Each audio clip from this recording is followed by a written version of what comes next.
I'm cool. Sweet. Where will this be uploaded to? My YouTube channel is P Mars. I don't know. I'm pretty small. I just got like 300 subs, and um, I most I do a lot of like poker. Then I do conspiracy videos. So I don't know. I don't. My content's kind of all over the place, but Yeah, so this will be uploaded on your Marvelous Mars Twitch then? oh, it'll be on that and P Mars YouTube. I stream to both Twitch and YouTube simultaneously, but I don't really get much Wow, you're viewers. becoming the stream master. Yeah, I've learned how to do it. I kind of after we stopped doing that show, I kind of got into like the Twitch thing, and I wanted to make like a gaming Twitch stream. Those people make ridiculous amounts of money, like, but yeah, I could Yeah, never really got a good enough computer connection to get it going.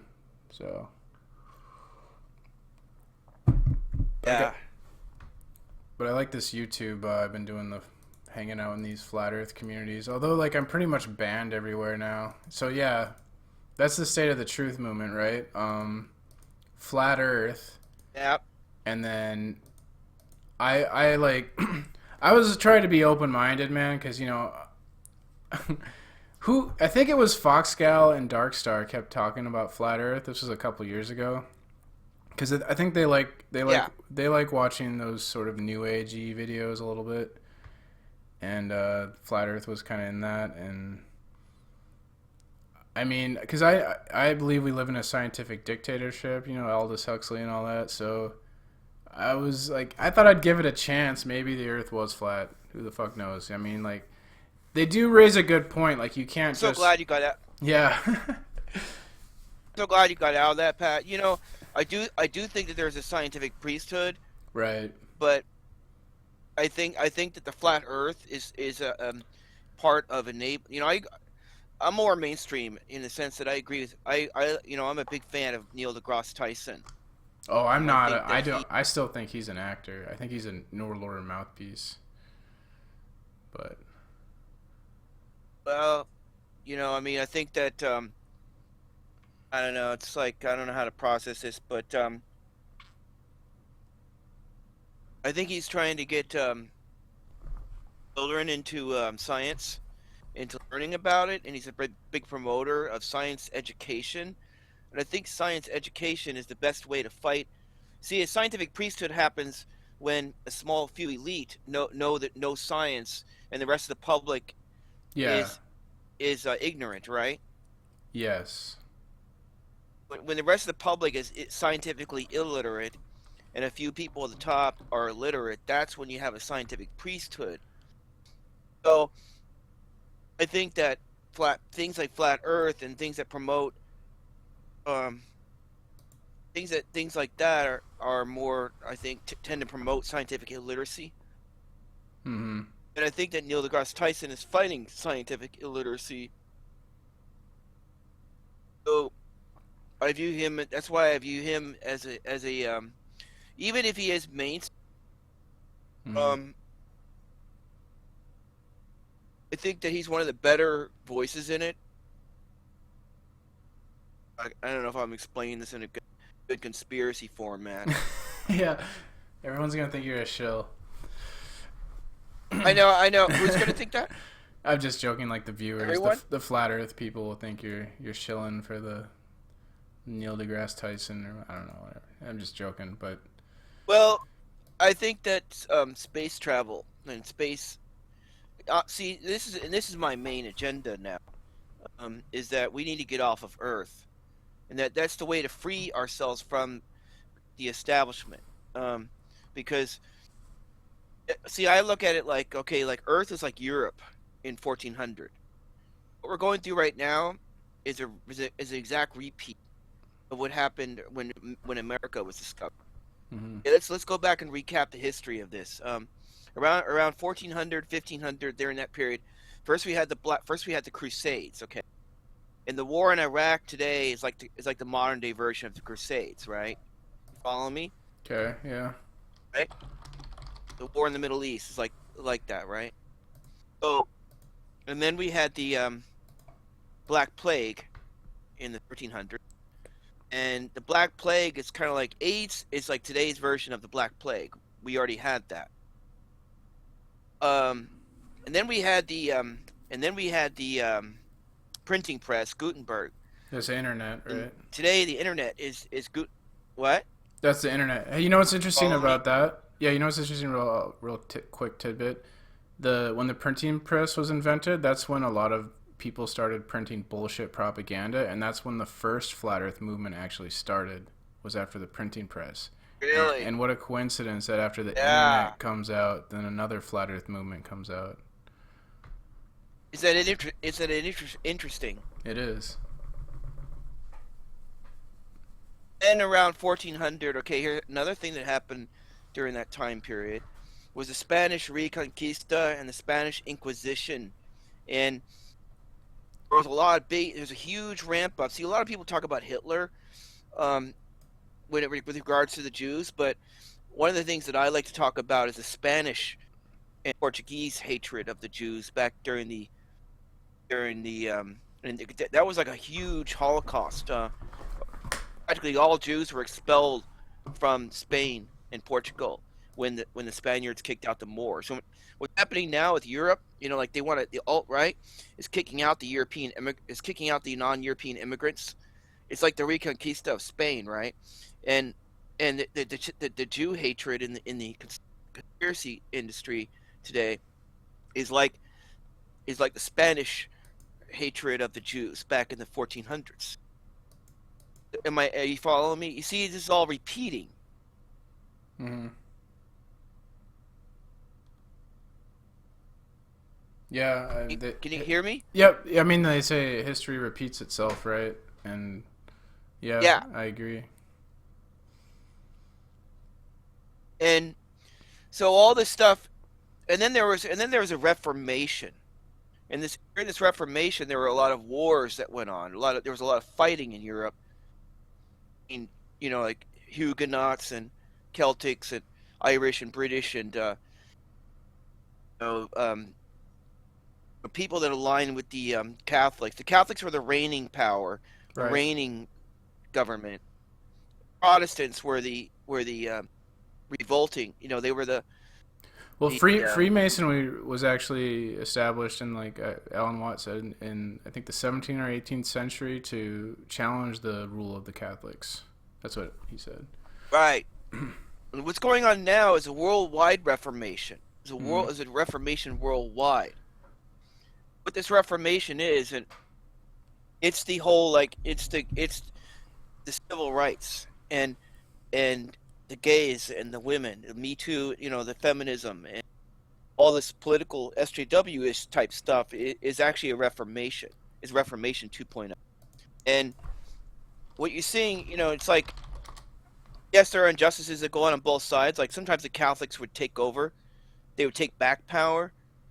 Like in England, you had the what do you call it, the Bloody Mary, and Mm-hmm. then sometimes the Protestants would take over and oppress the Catholics, and the Catholics would take over and oppress the Protestants.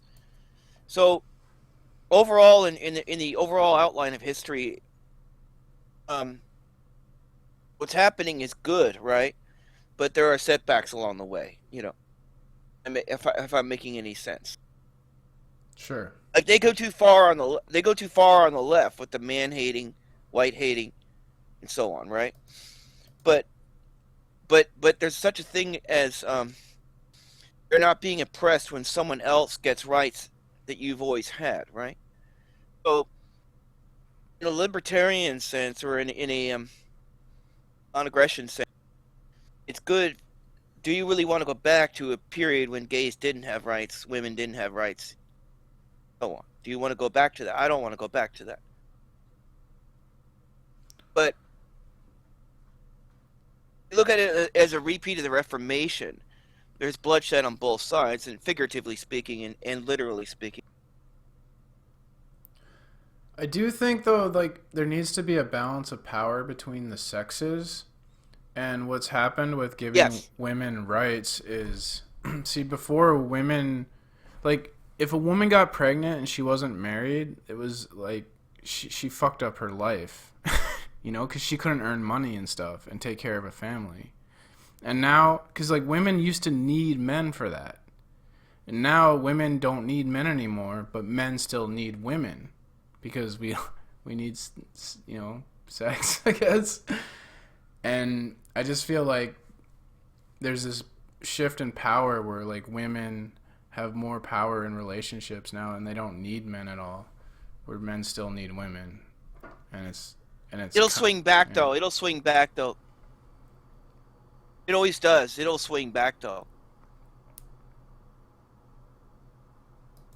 It goes too far to one side, then it goes too far to the other side, and it oscillates back and forth. Mm-hmm. Like like there are women now that are there are women now that like men. They're saying that are critiquing the left when it goes too far. But the real solution, what I'm getting at here, is that I think we're on the verge of I want to talk about this doomsday stuff for a minute. Yeah. Doomsday propaganda really proliferated, and I think what you said about the flat Earth being propaganda back in the 1400s, that was great.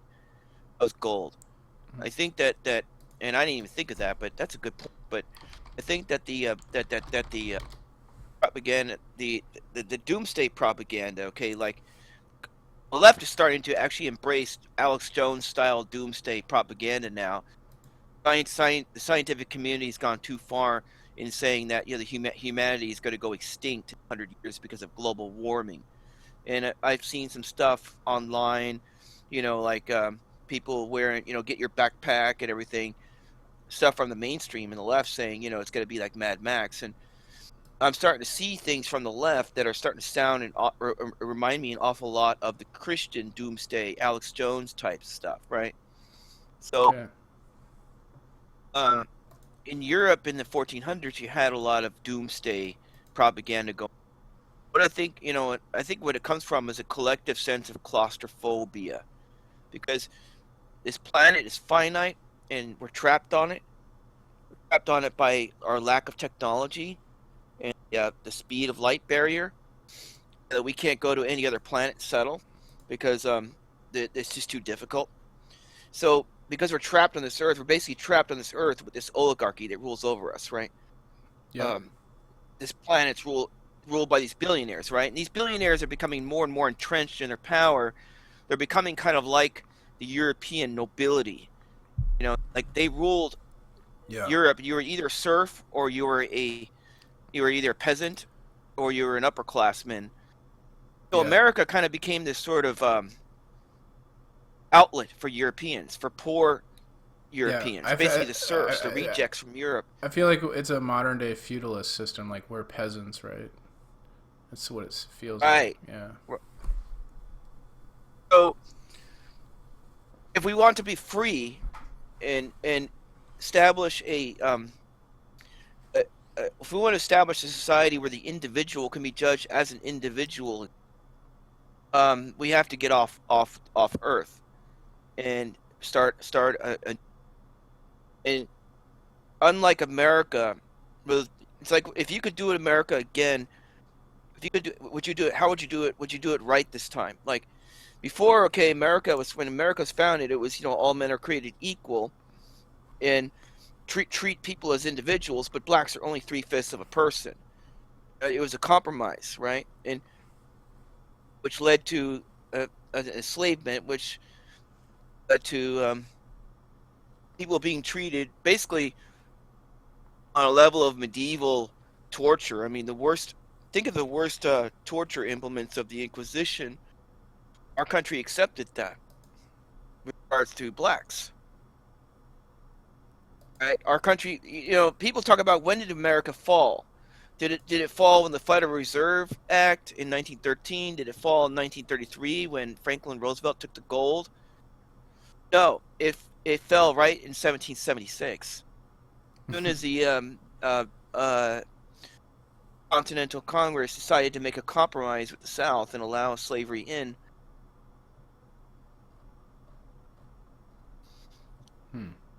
Like we defiled our country.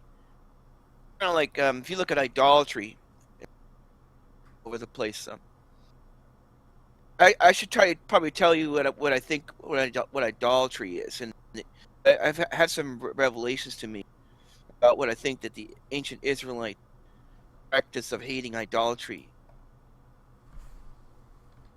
You have all these Christians going around saying that gays are idolatrous, and people who live a licentious lifestyle are idolatrous, right?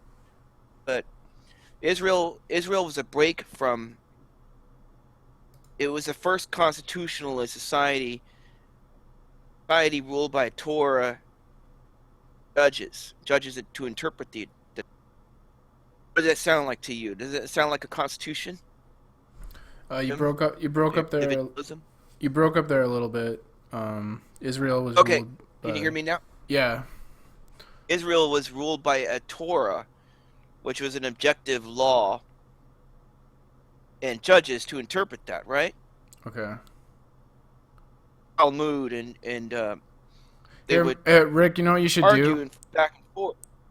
Go to your What's that? go to your settings and go to voice. Uh-huh. Go to voice video. And Yeah.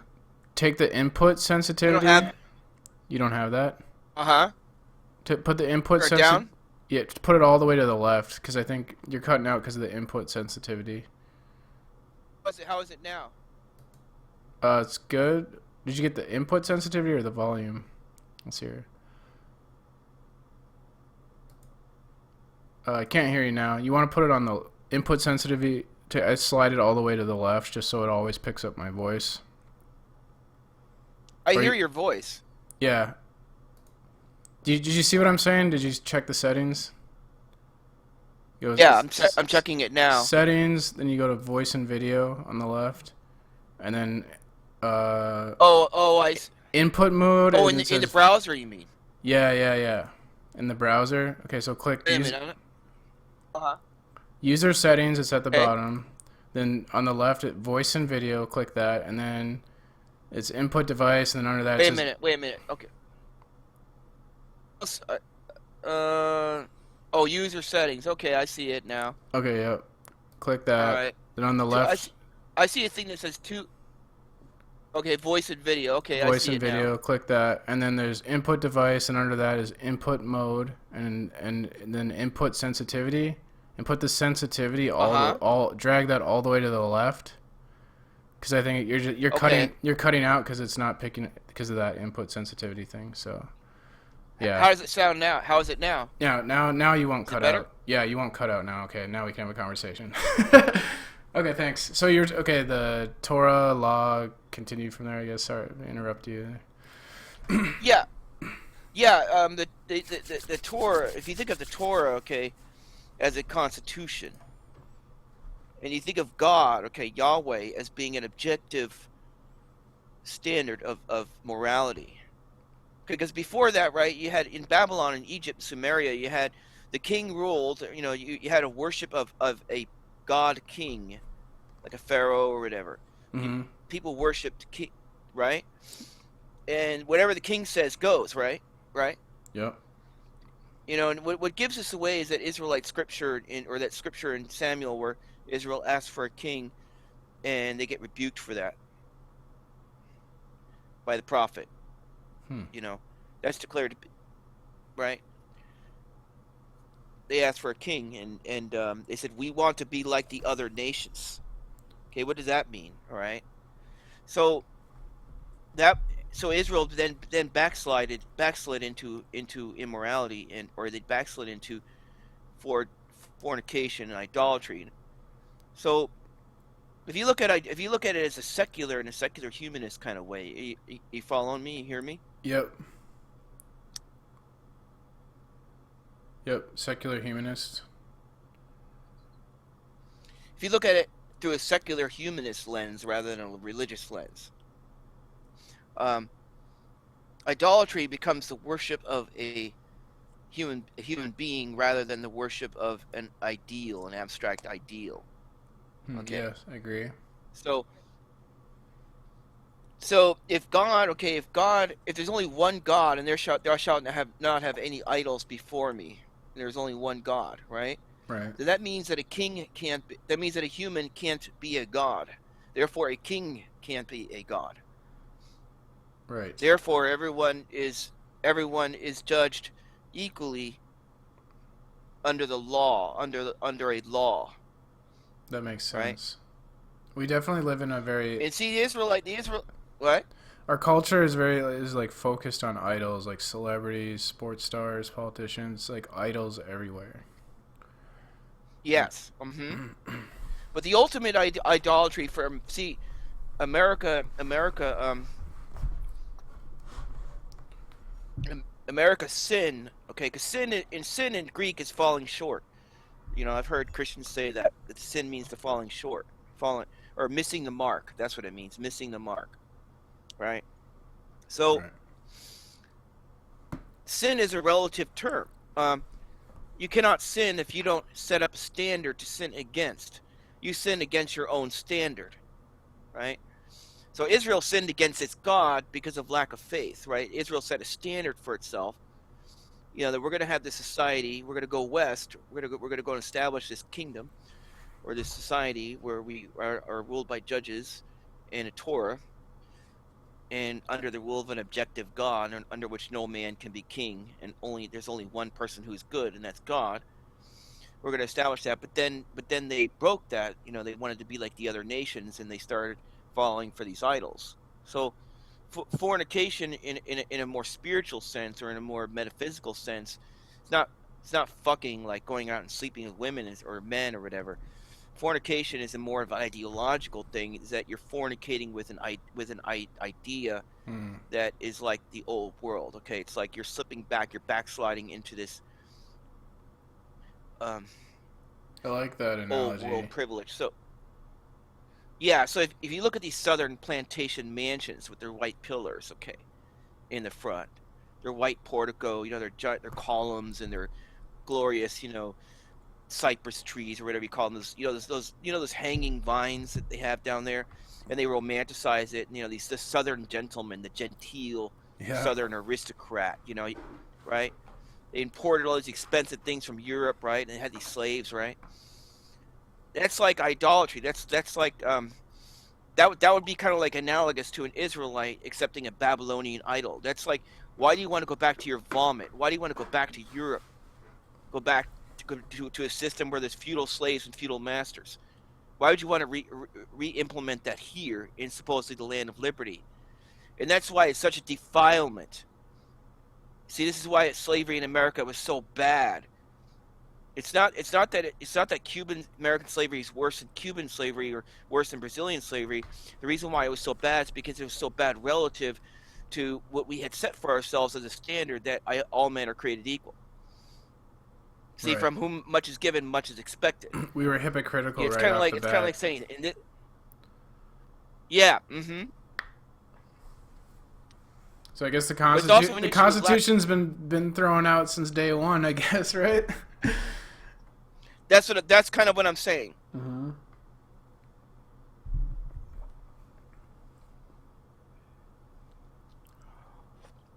Yeah, And that's why we're having all these issues right now with reparations and Black Lives Matter and Me Too and all these things, because our society was corrupt from the start. We created identity politics at the very outset of the nation by separating people. and I think We like created Volk. there's a lot of like black Hebrew Israelites. I was on a panel recently, and this guy called himself Black Jesus. It's almost like he was trying to make me feel guilty that my ancestors enslaved black people, and all that white privilege, and asking me about that. And I feel like those people. There was back then. There was white people that were against slavery, though. And like black people don't remember that. So our ancestors weren't all Right, all there bad. were. Yeah. So I don't know. It's a complicated If you issue. look at if you think about the white people that were against slavery, because there were radical patriots back then too. Mm-hmm. Let's go back to the Israelites now. Israelites, their main sin, because I was a Christian one time, and I really went into a lot of Old Testament. We went through the Old Testament sequentially. I read all the way up to I think it was like the latter prophets. I didn't make it all the way to Malachi, but I made it up to up to the when the Israelites were allowed back into Jerusalem again to rebuild the temple when under Darius. So one of the things that consistently stood out to me was that the sin of the Israelites coincided with a lack of faith. That the thing that God hated the most was a lack of faith that that Yahweh would deliver Israel from their enemies. Okay, you look at Israel. Okay, if you look at it, if you consider Greece, Babylon, and Egypt as being an inverted triangle, with Babylon and Persia in the northeast, Greece in the northwest, and Egypt in the south. Okay, if you're going from Greece to Egypt by chariot, you need to pass through Israel or Palestine. If you are going from Egypt to Babylon, you're going through Palestine. See, the central location of Israel, it's like the game of Risk, like the geography of it lends itself to be invaded all the time by Goy empires that are always trying to control that point, right? Because it's geostrategics, right? Yeah. So that then kind of like it ensures that Israel is going to be surrounded on all sides by enemies, powerful enemies, right? And so this corresponds to this then leads to when you have a lack of faith that Yahweh is going to deliver you, that leads to you fornicating or selling out to the Goy empires, okay? Making deals with the Babylonian princes or the Egyptian princes, and accepting their idols and their foreign wives and so on, right? That's impurity. That's the lack of faith, is that God alone can't deliver you from these powerful enemies, right?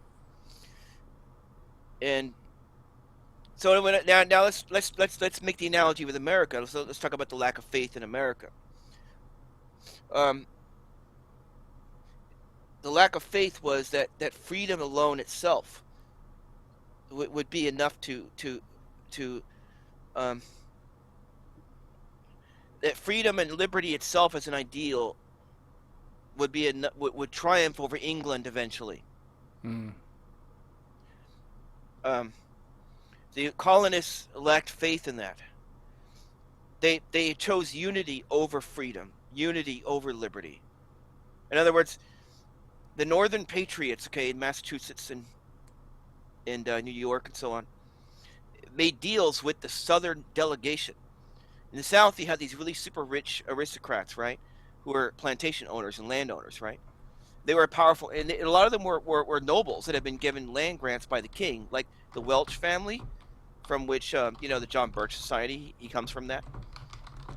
Robert Welch. Okay, William Luther Pierce's family. He was descended from Southern aristocrats, born on September 11th, 1933. William Luther Pierce, the author of the Turner Diaries, one of the big white supremacists, right? Okay. He was born in September 11th, 1933. Now, how much more cult can you get than that? Right? So coincidence, Rick. What are you trying to say here? So, these Southern delegations had a huge influence. That they were nobles, okay, from families like Welsh families, British families that were powerful in England before they came here. These Virginia planters were basically rich guys, barons, who had been given these land grants by the King of England, right, to come settle here, build a plantation and own slaves, right? Okay. So they were already powerful in the Continental Congress. So they were a corrupting influence. They were like a defilement. They were like an Israelite hiding a Babylonian idol under a tent. They were a bit of the old world in the new, right. Which meant that which ensured the old world was not the new world was not a complete break with the old world. We had not hermetically sealed our nation off at the beginning from the corruption from Europe. If we had truly hermetically sealed it off, right, we probably would have lost against Great Britain militarily but we would have won eventually if we had clung to liberty. Like, suppose instead of making a deal with the Southern Declaration and saying we should allow slavery for the time being in order to have the unity to fight Britain, right? Mm-hmm. Suppose we instead stuck to radical patriotism at the very beginning, right? And said liberty or death in the truest sense of the word. We're not going to accept slavery either, right? Right. We might have lost to Britain in 1776 or 1783. We might have lost the war because we weren't united, but we would have won eventually because the principle itself of liberty would have withstood, right? If you look, people would have gone like they would have done the Gandhi type of thing, or they would have done you know, the will of a people is strong enough to survive and triumph if it's if it's pure, right? Okay. There's a will, there's a way. So yes, on the military side, we may have been defeated by Britain, but we would have won eventually. Yeah, I Because believe that. if we had remained true to liberty instead of selling out to these nobles, these planters, and letting them influence our Congress, right? If we had instead appealed to the slaves, if you join us in our American Revolution and fight for your liberty, right? We could have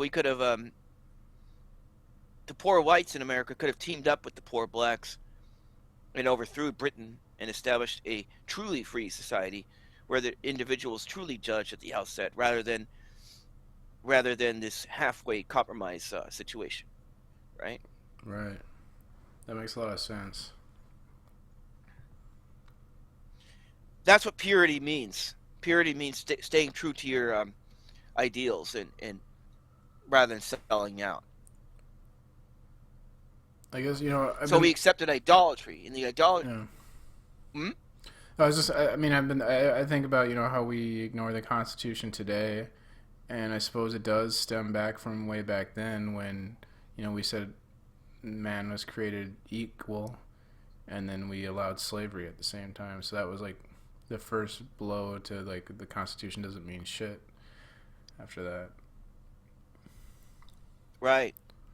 We are live now, right? We are being Oh yeah, broadcast. We we've are been being we this are whole. we are being. Yeah, we got some people in the chat. They're Hmm? talking about.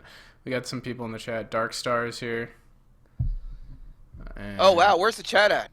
YouTube. P Mars, P space Mars. YouTube. Oh, okay. Okay, And I can't go into YouTube right now because it will hog up so much memory. okay, I eventually will have to disconnect because of bandwidth and memory issues and stuff like that, okay, and then reconnect or something like that. okay, that Um, works. I'll have to close my browser and all this shit because right now my memory is about halfway, so I'm still pretty good to go. Okay, So continuing on this line of thought, okay, so what I'm doing is I'm making an analogy between ancient Israel and the U.S. How the U.S. and Israel have a lot of similarities because both, unlike a lot of other nations, okay, which kind of just evolved and formed, over time, and were based upon Volk or blood and soil, the idea that you have this nation where you're born into, and it's by birth. You're a British person because your ancestors were British, and the nation that you're part of, you speak the language of the nation. Like Germany, Germans, English, England, Swedish people.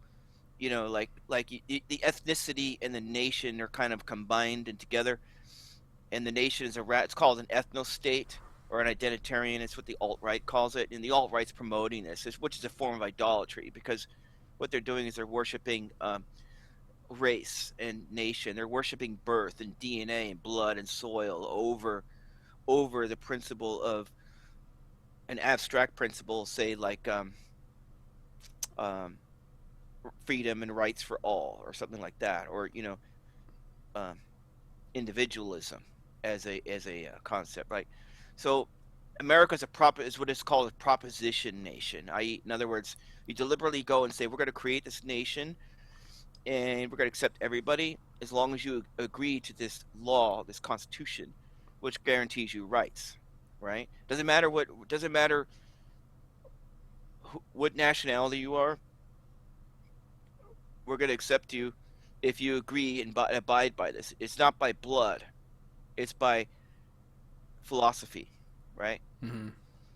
If you accept this Constitution, accept this Bill of Rights, you agree to respect other people's rights, then you're a citizen. You can stay here, right? Mm. As opposed to you have to be of British blood or Swedish blood or Irish blood. You have to be born, of this bloodline, of this ethnicity, to be a part of this nation, right? Most nations evolve over time. They're called organic nations, and so Israel was a proposition nation, one of the first proposition nations, because it was one of the first nations that was deliberately founded along an idea, which was the Torah, or a law, a standard, that was not based upon necessarily on nationality, you see. Although it did become that, but it was, So it was back a then, response could to. people just agree to follow the Torah and then they would be accepted? Well, not necessarily. I mean, Yeah. you did have to be Hebrew, but it was.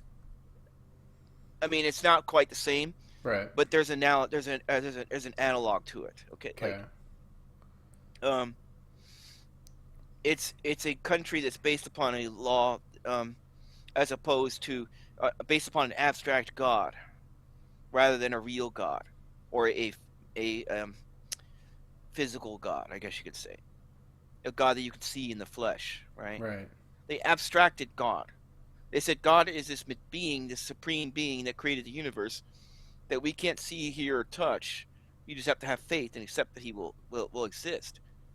Whereas the other nations, like Egypt and Babylon, they worshipped idols that they could see and touch and feel. Yeah. And like And the Egyptian king was like the god king. He was basically an extension of the god on earth, right? And that's what the Pope is mm-hmm. too. Yes, And eventually, and the then idea like of worshiping, that's why like kings wear crowns. Actually, that's like it represents like Egyptian pharaohs had that head, the halo on the head. That's the god king. That's the crown is the halo. yes. Or like when And they depict Jesus or the saints, they always have that halo in art, and so they put the halo on the king because he's the god. Yeah, okay. Anyways, continue. Sorry. oh yeah, well, I'm trying to think. Let me think about this for a second. Um, the God King is uh,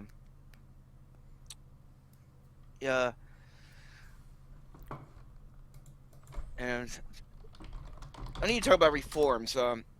Before Israel came about, okay, there were other reformers that were trying to change things. There was like Uru Kagina in Sumeria, who was one of the first reformers to lower taxes for peasants and free slaves and so on. And then there was Hammurabi in Babylon. He tried to reform. And then there was Akhenaten in Egypt. He was the first one to bring in, that's famous for bringing in monotheism. Mm-hmm. And Akhenaten was hated in Egypt and vilified when he died. They vilified him, and his daughter Meritaten was said to have, because there was a lot of political persecution of his family. She fled Egypt and went to Europe. And there's one book out there that alleges that she became Queen Scota, the founder of Scotland and Ireland, which is kind of interesting because that would mean that a black woman founded Scotland and Ireland. If in fact Queen Scota is Meritaten, the daughter of Akhenaten. But anyway, Akhenaten was a reformer and he was vilified because back then, what gods you worship were determined by what king was ruled at that time. And there were different gods for different kings, and this king would conquer that king and usurp his gods and destroy them, and so everything was by blood. And so you had to be part of this ethnicity or this family or this tribe, and you had to worship this god that corresponded to this tribe. So paganism was like very much you were subject to the whim. Anything could change. Since nothing was written in stone, since there was no law that was written in stone, you had no recourse. The next king could come in and change everything, right? So you had no rights. You only had temporary rights, but you didn't really have absolute rights. See, it's an issue of personalities before principles as opposed to principles before personalities. Idolatry is the worship of personalities before principles. When you're worshiping the temporary and the transitory over the eternal, that's idolatry. So when you're worshiping things like blood, like race or gender, or bloodlines, families, when you're saying like that the Queen of England shit stinks less than my shit stinks, just because she's the Queen of England. Why does her shit stink less than mine? Why does the King of France, right, Louis the 16th, let them eat cake? Why does his shit stink less than mine, right? What makes him so special? Just because he's born that way. See, you should be judged by what you do, what you act as, what you do, rather than who you are. The content of your character. What's that? You should be judged by the content of your character, yeah. Rather than the color of your skin, right? Well, and look at our society today. It's like people are so obsessed with physical appearance, and they don't care at all about the type of person they are. They don't care about having knowledge in their brain, and they're perfectly fine with being ignorant as long as they're good looking. And like, yeah, in my opinion, if you're an ignorant person, that's more embarrassing, and that you should have more shame than someone who's overweight, And it's not like that. Yes. It's like we're ashamed to lose weight, but no one shames us about being ignorant. Like, they've scientifically trained shame out of us.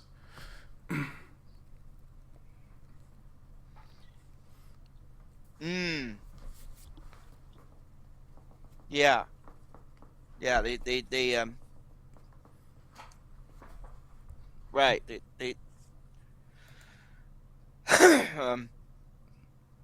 but all this identity stuff that's going on right now is idolatry, because you're judging a person by who they are, who they're born as, rather than what they can do or what life Rick, I had people in the flat Earth community. I shit you not.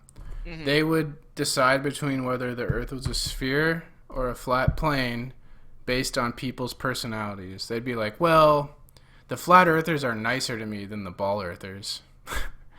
That is idolatry right there. And the flat Earthers are nicer than the ball Earthers. So they'll believe based on personality rather than the facts, and that a lot of people are like that because they want to be a part of a community, part of a social group, and that's why we have this idol culture. YouTube, it's like all idols. Yeah.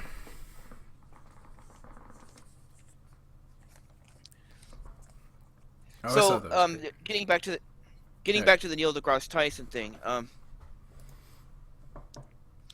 this entire Earth is controlled by somebody, right? This entire Earth. There's no place that anyone can go to start a new nation, right? Never mind the fact that there wasn't back then either. I mean, the United States, as great as it was built upon a pile of bodies. I mean, think about all the Native American genocide and everything. So there isn't really a place on Earth that you can go that's virgin territory, unoccupied territory, and start a new nation, right? Like, you couldn't just go to Australia and say, I'm going to build a new society there. You couldn't go to Indonesia and do that. You couldn't do it here in America because the elites rule over us, right? There isn't really a territory that you can go to where someone isn't going to say, you've taken this land from me, right? Right. Where this whole entire planet is in a state of Volk, or blood and soil, right? Where people are attached to their ethnicities and their pieces of dirt, and so they're fighting over it, right? And so, if you want to go and form a proposition-based society where people can truly be judged as individuals and restore meritocracy, right? We'd have to go and build a new nation, um, which would mean we'd have to go to another planet,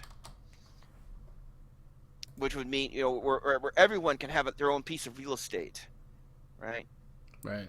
Because if you own property, okay, what's never being said in all this Me Too stuff and everything is that if women own property, right? If they own their own property, they wouldn't have to work at a job to pay the rent and pay the mortgage each month, right? And therefore they wouldn't have to worry about sexual harassment, right? If they had their own piece of land, right? They would But be I free. got like I What gotta was say it? something like Pat, are Oh, you there? yeah, BBQ What? Sauce, we're kind of having a private conversation here. This is an open. I have like links posted when I stream, so anyone can join. But you're welcome back another time, BBQ Oh, Sauce. But we're kind of having a private conversation here. Sorry. what do you know him? No, I've never met him before. I mean, I'm streaming, so like I have the link in this. Anyone can join because I have the link posted for the stream. Because usually, I want people to join, but right now I kind of just want to have a talk with you. So Mm-hmm. What did he say? I didn't hear. I don't know. He was probably trolling. There's a lot. Usually, it's like people. I didn't really hear what he said, but there's a lot of trolls that join. What is he saying in chat? Nothing. I don't know. I don't know him. Just keep going. All I, all I He's need. typing. Oh, he is. I don't understand how this works. This is kind of a. Oh, I see. There's this chat here in this Discord. Yeah. This is interesting. Discord's pretty cool. It's for communities, online Do you communities. do you get a lot of? Oh, he says I don't troll. Okay. I was just wondering if he was hostile or not. Sorry. Okay, sorry. So he hears us. Okay. Yeah. So anyway, I guess what I'm trying to say is that Neil deGrasse Tyson is trying to promote scientific education for people to get into physics and astronomy and astrophysics, um, which could potentially lead to the development of warp drive or us getting off planet and finding a new place for people to go to. All right. And like if we were to find, like let's say if we were to find a new world, right, and where everyone could be given property, right, women, gays, straights, cis, trans, whatever, black, Asian. If you're human, and you subscribe to this idea of rights and constitution, then you're welcome, right? Um, and you could have a piece of property like a homesteading, like the Wild West again, right?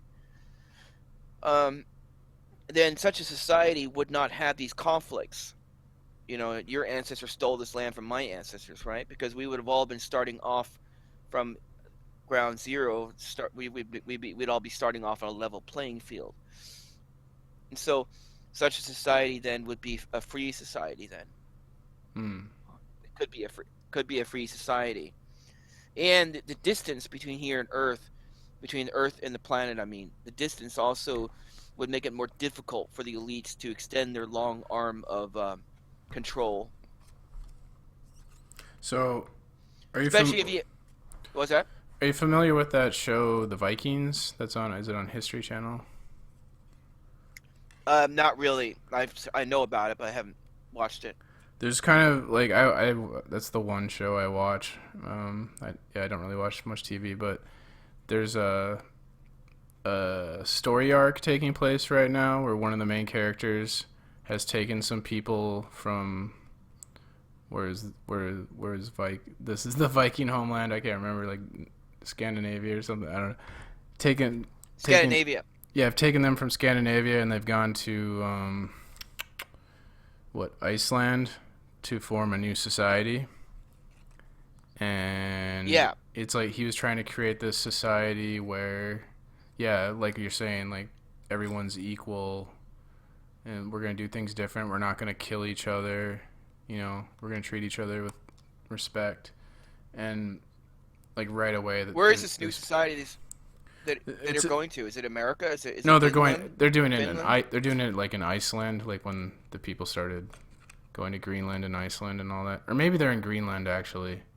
I think they're in Greenland. Mm.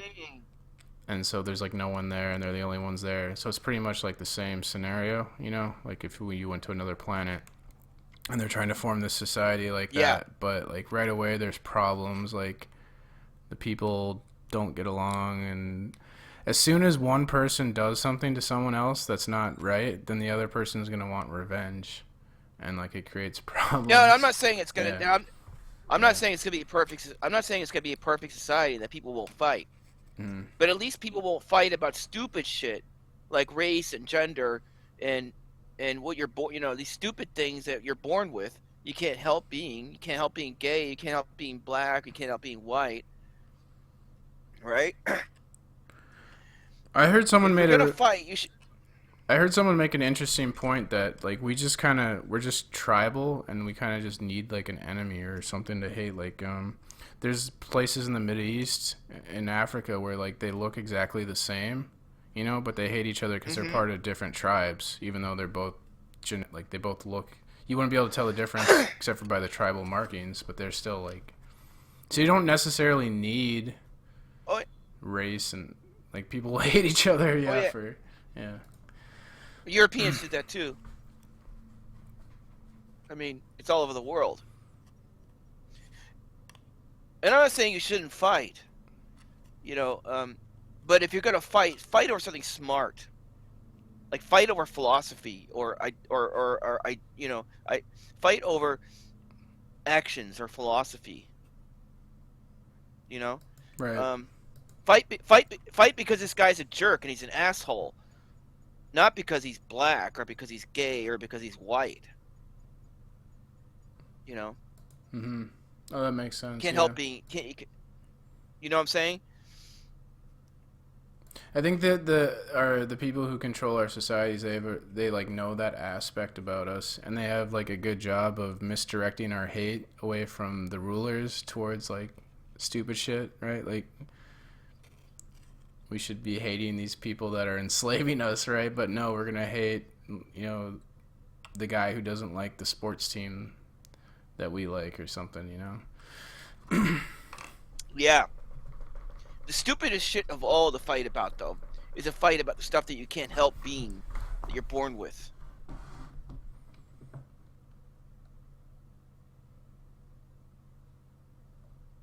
You know? Yeah.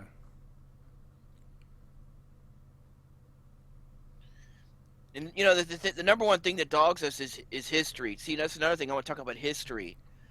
History is a weapon. And history is it's, you know, historical grievances and historical grudges. If representatives of all different kinds of people, like all different kinds of birth groups or identities, right? Representatives from every background on Earth were to go, like a small, like let's say 1 million people, you know, were to go and settle on a new world. 1 million different people of all different colors, genders, orientations, etc. Cisgender, transgender. We're all to go start this new world, right? Start a new civilization, and they were to get their own land grants, right, on this planet, right? Then it'd be it would be like a clean slate, a tabula rasa. There would be no history, you know, in the new world. So without that history, there wouldn't be these historical grudges and grievances that the descendants would have to fight over. Right? So, and that's kind of like, I guess that's what I'm kind of talking about.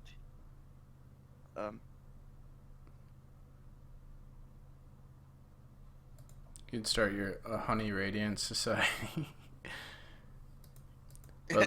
but like you're Well, the HoneyRadiance book is kind of about that. It's kind of about what happens when you meet aliens. You know, they become kind of the new out group, and humans become the in group. Like basically, the human race kind of becomes the new white race, and the aliens kind of become the new natives or whatever. You know, Hmm. and so what HoneyRadiance is about is correcting that, Like Avatar. being Yeah. inclusive of, yeah.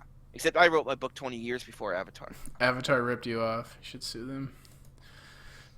No, it's they came up with the same idea independently. People come up with the same because they're thinking the same thing. We're all kind of tapping into the same Yeah. stuff, kind of. There's like a through quantum entanglement. There's like a connection. Like we're all part of a wireless internet or psychic internet, I guess you could say, where we all tap into similar things, kind of. Yeah, I think So so. what Avatar was tapping into is kind of like what I was tapping into.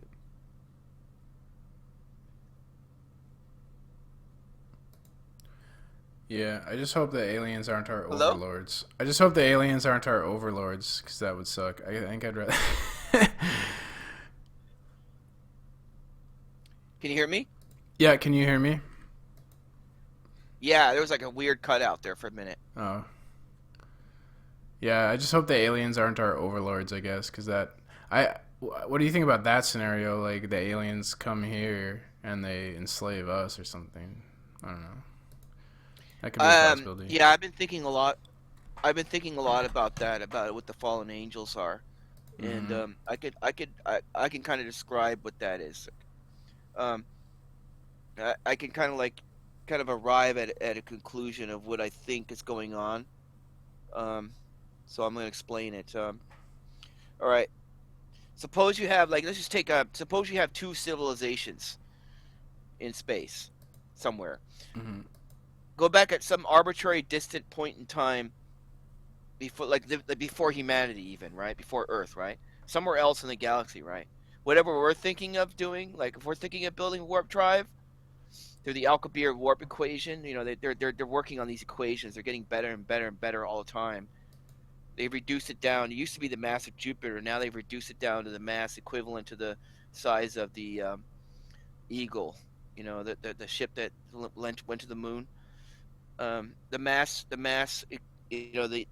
requirement of how much negative energy, negative mass you need to build a warp drive is being reduced down to the size of the Eagle, which is a tremendous improvement. And so theoretically, at least, warp drive is getting more and more feasible, right? So, and Eagle Works, Sonny White, Harold White, whatever his name is, at Eagle Works is working on it. Plus, a lot of other researchers online are doing their own sort of they're building warp drives in their garages. They're doing experiments. There's a guy named David Perez in Nebraska um, who thinks he can build a warp drive using antenna, using charges. Um, there's another guy named Kenneth Griggs, um, and he's got a site called Hover Brothers. There's a physicist online called Alien Scientist he's like my favorite researcher now. Alien Scientist on YouTube. Check him out. They're Cool. working on a warp drive. There's a whole bunch of people out there. So whatever we're thinking of doing, right? Somebody else thought of doing it already, right? Mm-hmm. Some other intelligent species. And the fact that there are two intelligent species on Earth at the same time right now, rather than one, There's two? increases the odds. Yes, What's the second one? giant octopus. There's a YouTube video out there called the Amazing Giant Octopus, and they built a set of plexiglass IQ tests, like plexiglass mazes. Can it think abstractly? Can it open up a jar? Um, Giant octopi beat out chimps 10 times to 1. They beat them out every time when it came to IQ tests. They are as intelligent as humans. They can think abstractly. They can plan for the future. The fact that there are two intelligent species on Earth rather than one, what's the chances of that? Well, that increases the odds dramatically, twice fold, that there are intelligent species out there, right? Yep. So, suppose that there were two intelligent civilizations that arose roughly around the same time, two or more, right? Two or more intelligent species from two or more different worlds separated across space, right? They began to experience the problems that we have, right? They evolved kind of similar to we did, maybe not exactly, but somewhat like it. They say that oxygen and carbon and nitrogen are common elements in the universe, and Kepler is finding more and more planets that are Earth-like around the Goldilocks zones of their stars. So the chances of there being civilizations is pretty high, right? Yeah. So suppose that one intelligent species meets another intelligent species, right? At first, they begin expanding into their nearby solar system. They take baby steps at first, like we're doing. Then they have a breakthrough in warp drive and they acquire interstellar travel. And eventually, they begin colonizing more and more planets. Eventually, the two civilizations bump into each other, but with each other, butt up against each other. They're two spheres of influence, right? If you imagine these giant spheres, they're expanding in size, right? The spheres being all the planets that are occupied, right, by the said species, right? Right. Kind of like England and France and America, right? Right. Um, England and France butt up against each other. Like England fought against France on the frontier, right? That's what the French and Indian Wars were about. The Spaniards fought the British in the West Indies, right? Colonial expansion leads to warfare, right? Leads to conflict, right? Right. Um, you know, But that could be a result of like China.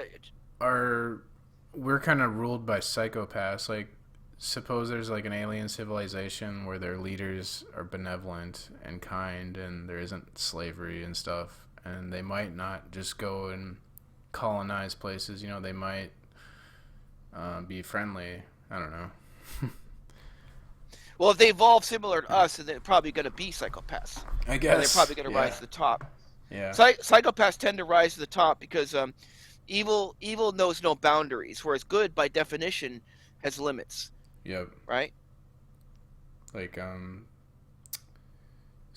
in the comics or whatever, they can take advantage of Superman because they're willing to do things like kill someone, so they could put him in a situation where he has to decide whether to save someone's life or stop the bad guy and stuff like that. And Right, because if you're good, right, it means you respect other people's rights. You respect the sovereignty of other individuals, right? You won't rape, you won't steal, right, and so on, right? yeah, So by good by definition is a limiting of oneself. There are lines that I'm not going to cross. There are things I'm not going to do because I'm not going to molest children. I'm not going to start a child porn ring. I'm not going to invade other countries, enslave other people. That's good, right? Whereas evil is willing to do the things that the good is not willing to do. So evil gets the advantage in the short run, not in the long run, but in the short run, right? So psychopaths end up ruling, right? Because they're willing to take advantage. They're willing to, they're willing to use their intelligence to cheat and lie to other people, right? And so they tend to get the upper hand, right? mm-hmm.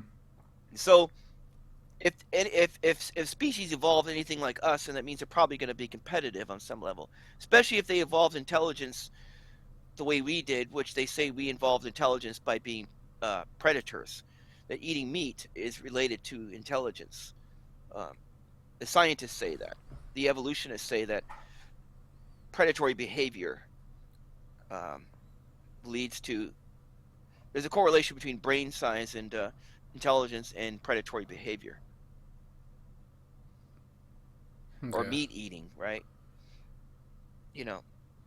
Now that may not be true in every instance, but in our instance, it is, right? Right. So now suppose that two civilizations are now starting to compete over territory, right? This then leads to conflict. Now, if you can imagine the kind of weapons that would be involved, okay, with interstellar travel, right, and warp drive, the weapon potential is enormous. We're talking like the ability to destroy entire planets. Yep. Create an asteroid belt, perhaps. Right. So at some point, somebody's going to have to say, "Hey, look, if we don't learn how to sit down and get along with each other, we're going to have to we're gonna destroy everything. We're gonna destroy the universe." And so, what they will have to do because of mutually assured destruction, looking at our own. Can you hear me? Yep, I hear you. because of mutually assured destruction, they will have to form something like a United Nations and a treaty and a START and a SALT or whatever that thing. The Soviets, the anti-ballistic missile and the START and the SALT treaties and these weapons bans treaties, and they're going to have to. In other words, liberalism, okay, being nicey, being liberal and tolerant, is as evolutionarily adaptive as competition is. Because it's like that thing. It's like if we don't get along with each other, we're gonna kill each other. So for the sake of our mutual survival, we have to be nicey to each other. We have to have something like a federation of like in Star Trek. We have to have something that's liberal, that's inclusive, that's treaty. We have to have treaties. We have to have something like some type of union or some type of We have to have rules. what was that? We have to have rules of some sort. We have to establish some a type code of honor. Right. Mm-hmm. Now, if you could imagine, okay, now imagine that in order to bridge and foster greater communication between these two species, you have hybridization or transspeciesism, where let's say that species A tries to create a buffer zone with species B. Like in races, okay, the way to get along, one of the ways to get along with races is to have interracial marriage, right? Like, Yeah. in order to secure the peace between nations, kings would give their daughters and sons over to the other nation, right? Like France gives its daughter over to England to marry, right? And that secures a bond of peace and alliance, right? Right. Intermarriage, right? But with different species, you can't have intermarriage, right? Because you're coming from separate planets. So you would need some type of hybridization program. You would need a technology that can kind of create a hybrid, right? All right. Are you going? We're getting to fallen angels. I see. See where you're going. Do you know who the fallen angels would be? The alien race trying to create hybrids. No. Okay. Suppose that species A and hybridized with species B. Can you imagine the kind of opposition? Okay, think of the opposition to transgender right now by the conservatives. Yeah. And the alt-right and think of the hatred of homosexuals and interracial dating. Think of the reactionary forces, right? If you think that's bad today, imagine transspeciesism, the resistance that would get. Yeah. Well, there's a new Hollywood movie that is trans species. Like they show a woman. Have you seen that? The Shape of Water. You know what I'm talking about? Uh-huh. Yeah, a woman Yeah, I don't know a whole lot about it, but has a familiar with it. relationship. I mean, I've basically, yeah. There's like basically this alien marine thing that a woman that's in like a zoo or a scientific facility being studied, and the woman falls in love with it and mates with it. I need to go. I need to go use the restroom. Sure. Can I step away from the mic for a couple minutes? Sure. I'll be right back. Okay. Okay, sounds good. You okay, Pat? Yeah, I'm good. Go for it. I'll read the chat. Okay. Okay. Let's see here. Rock Lover was talking about some good information earlier. Right now they're talking about what? Nathan Oakley, St. Bees.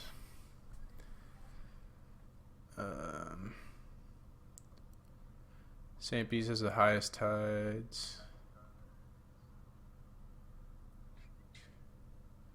Psy Warrior says Flat Earth doesn't exist. The Globe 100 fake. Sunglasses emoji face. Flat Earth only exists in the mind. Good question. What the fuck? The globe legally can be debunked because it exists. Oh shit. Lord Stephen forced my hand and I had to become an independent concaver. No way, he's the Lord. Wow. Lord Stephen's the new God King.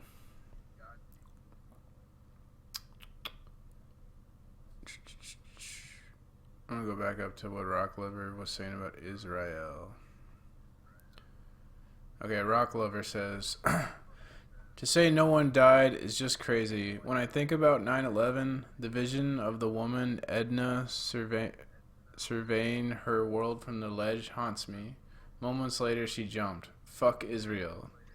2 weeks after 9/11, Israel agents got caught red-handed planting bombs in the Mexican embassy. Objective to get Mexico in the conflict. Lavone affair. Israel caught red-handed planting bombs to blame Egypt. King David hotel bombing.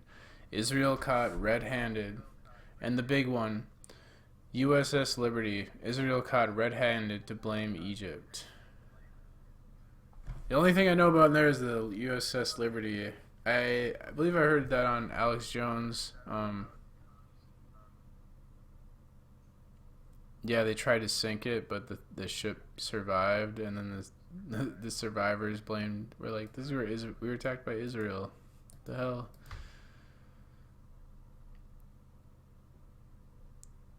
Britain had to give away part of Palestine to get USA into the conflict. Balfour Agreement.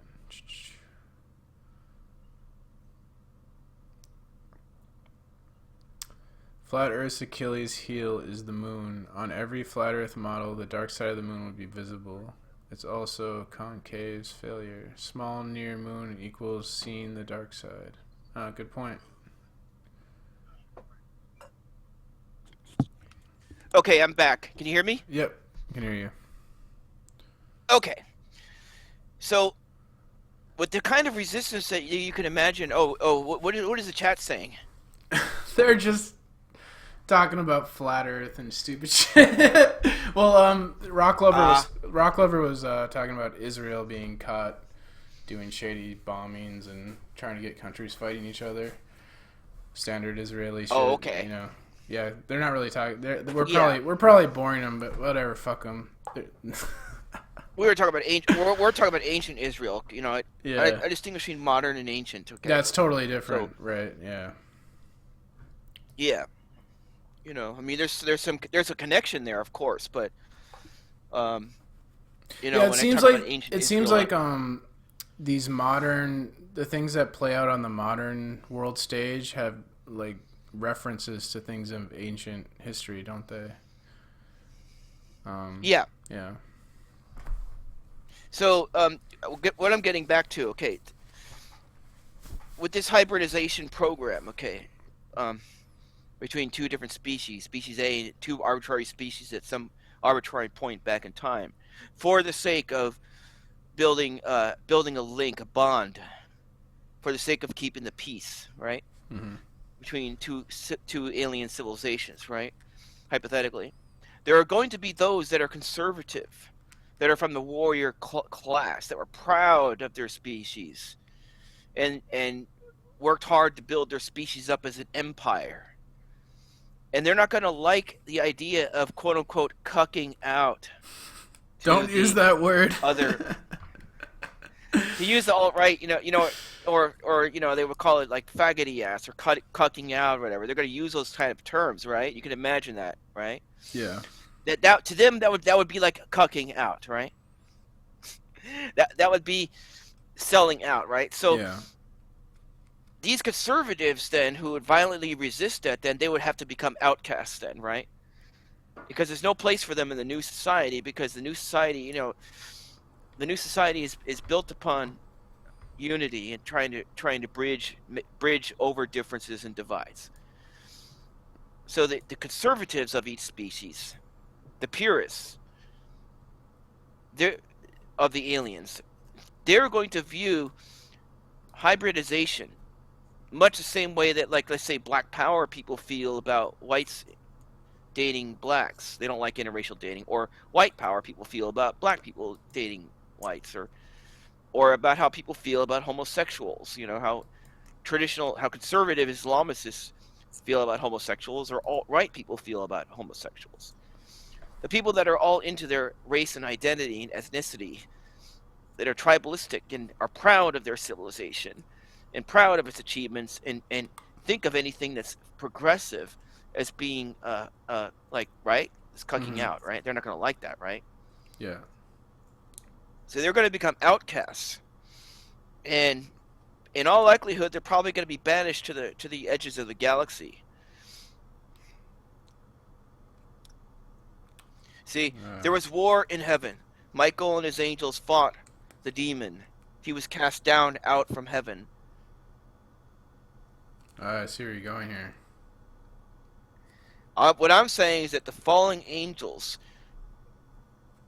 what I'm positing, or what I'm putting forth here, I'm not saying I believe this to be true, Right. but I'm saying suppose it is true. The idea of the fallen angels, or the Nephilim, or the extraterrestrials that are earthbound, that have been cast down, as being conservative, like redneck aliens. Like Earth is like a redneck backwater planet where that's controlled by redneck aliens, the rejects. Okay, think about it. Think about an alien abduction for a minute. Okay, it's kind of like rape, isn't it? You're being abducted against your will. You're being violated, right? You're being probed against your will, right? Yeah. It's kind of like rape, isn't it? Mm-hmm. That's not something a liberal would do necessarily. I mean, if they conform to liberalism or whatever. And they have a preference for rednecks, raping rednecks. So. But that's something that a backward society would do, not a forward, progressive society, right? Supposedly, right? In other words, that's a sign that whoever's doing that would not respect rights. Right. They have a lack of respect, or they think of us as a lower species, that we can be molested in that way, violated in that way. Right. Right? So, for every reptilian or gray around here that's bad, right? Because they've gotten quite in the conspiracy theory, okay, and David Icke and all that. Reptilians and grays have gotten quite a reputation as being bad aliens, right? Being malevolent, right? Yep. For every reptilian and gray that's bad, there's something. There's someone out there that's good. Hopefully. Like somewhere out there, there are reptilians and grays that live in cosmopolitan, urban, New York City type societies. You know, like mega city structures. You know, and that are like polite, liberal, hipster type society. And what we're dealing with here are the redneck grays and the redneck reptilians, the ones that are militant and regressive, reactionary, and we're dealing with the backwater. It's kind of like Tatooine. Tatooine is the rejects of the galaxy, right? All the criminals, like the Hutts and everything. You got you got the capital, which is like Coruscant, right? Coruscant is like this multicultural mixed society, and at the center of the Republic in Star Wars, which is like super liberal, right? You know, they got the Republic and all that, right? And then you got Tatooine, which is like a hive of villainy. And where's Tatooine? It's in the outer rim, right? Right. The outer edge of the galaxy, right? So we're kind of like Tatooine. Earth is like Tatooine. Yep. We're definitely on the outer rim of the galaxy. We're backwoods planet. Yeah. That's true. See, there's Hollywood kind of mimicking reality. Like they're kind of like they're talk about predictive programming, or Hollywood telling you the truth of what the mystical secret societies know at the top, right? Yeah, and you talked about like an honor code, like they follow like some rules, and maybe part of their rules is like they have to tell us what's going on, and they do that through fiction. Yeah. But what if the bad aliens, okay, are trying to use us as a proxy army to go up against their enemies in the sky, or back home, wherever they're from, right? Right. Suppose that there are these liberal multiculturalist greys and reptilians They wouldn't be way out there, right? depopulating us then. They'd be building us Yeah, up. yeah, that's a good question about the deep. Well, I think the depopulation has a lot more to do with the fact that well, I think I figured out the agenda of the alt right and how it connects with the supposedly liberals. Mm. Um, is that like okay, a lot of um, there's been a lot of papers put out. This just in the Guardian, UK Guardian, and like Wall Street Journal, New York Times. Experts are saying that robotics and AI are going to they're going to get rid of about 47% of jobs, right? Right. In the future, in the next. They're saying that the AI revolution is going to be like the fifth. They're calling it the fifth industrial revolution or the fourth industrial revolution, and so it's going to dramatically transform our society. So, like, imagine like in the future, for example, let's say you want your house painted. Um, you would go on. You would point your phone. I'm just kind. This is purely creative. Like, this is fiction. It's a work of fiction I'm telling you right now. But I could see this happening, right? I can imagine it. My mind gets kind of going with this. Yeah. Okay, so say you want your house painted. Say you want your house painted in about 20 years from now. So first thing you do is you point your phone at the house and it shoots a laser at the wall. Not only can it match the color, but it can match the brand through a spectroscopic analysis of the chemical breakdown. Okay, it was Behr. It was Behr number 53, Behr, Behr paint number SKU number whatever, right? Right. It can tell you. You point the phone at the wall. It click on it, tells you what brand it is. All right. Then what it does is it orders the paint. So the driverless car or the Uber or the drone flies the paint in the can over from the Amazon. It's not even Home Depot anymore. It's Amazon, right? It's like Amazon just takes over everything, right? AAA. If you flip it upside down, it's like 666. Like, can't buy or sell without it, right? So they're taking over everything, right? So the Amazon paint store, right? The Amazon paint department, right? Sends its the low squat Amazon building where there's no workers, right? Because everything is done. Everything is just done by computer, right? Right. Can you Thanks hear me? thanks for the subscription, True Seeker. Yeah, go ahead. So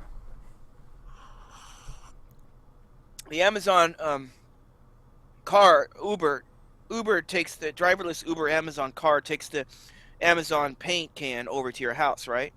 And then the drone picks up the can and it sprays your house. It paints your house. Okay. The drone doesn't need a ladder. It doesn't need a scaffold. It could just fly like a drone, right? Just Yeah. a little helicopter, right? Those drones you can buy and stuff. Maybe the drone's attached to a hose connected to a paint can on the ground. So and because this drone has auto sensing, it's got lasers and stuff.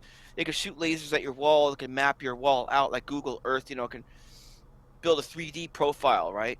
You point at the phone. What wall do you want painted on your house? You take a picture of it on your phone. You point and click, or you swipe it, right? It tells you, okay, I want the south wall of my house painted. Okay, this drone can find where the boundaries are, right? In real life analysis, it can determine, okay, the eaves start here, the wall starts there. Okay, I'm going to paint this part, but not this part. It's all computerized, right? Yeah. Yeah. So let's say you want to order a hamburger. So you don't drive up to McDonald's anymore. You point and click on your phone, but instead of McDonald's, it's the Amazon. You want the Amazon hamburger, right? So, or the Amazon double cheese, right? So you just point and click on it on your phone, and then the drone flies the robotic hand at Amazon at this low squat building underground. The mechanical arm coming out of the wall with the spatula flips the burger upside down and cooks it pretty even. Right. And then the drone picks that up and then it flies it to your house, right? Right. and drops the hamburger on your head. Can imagine it. Can imagine a cartoon, right? Of some Amazon drone dropping the cheese, and it's cheese and mustard goes down your face, right? Okay, where is there a place for an immigrant in that? Yeah, nowhere.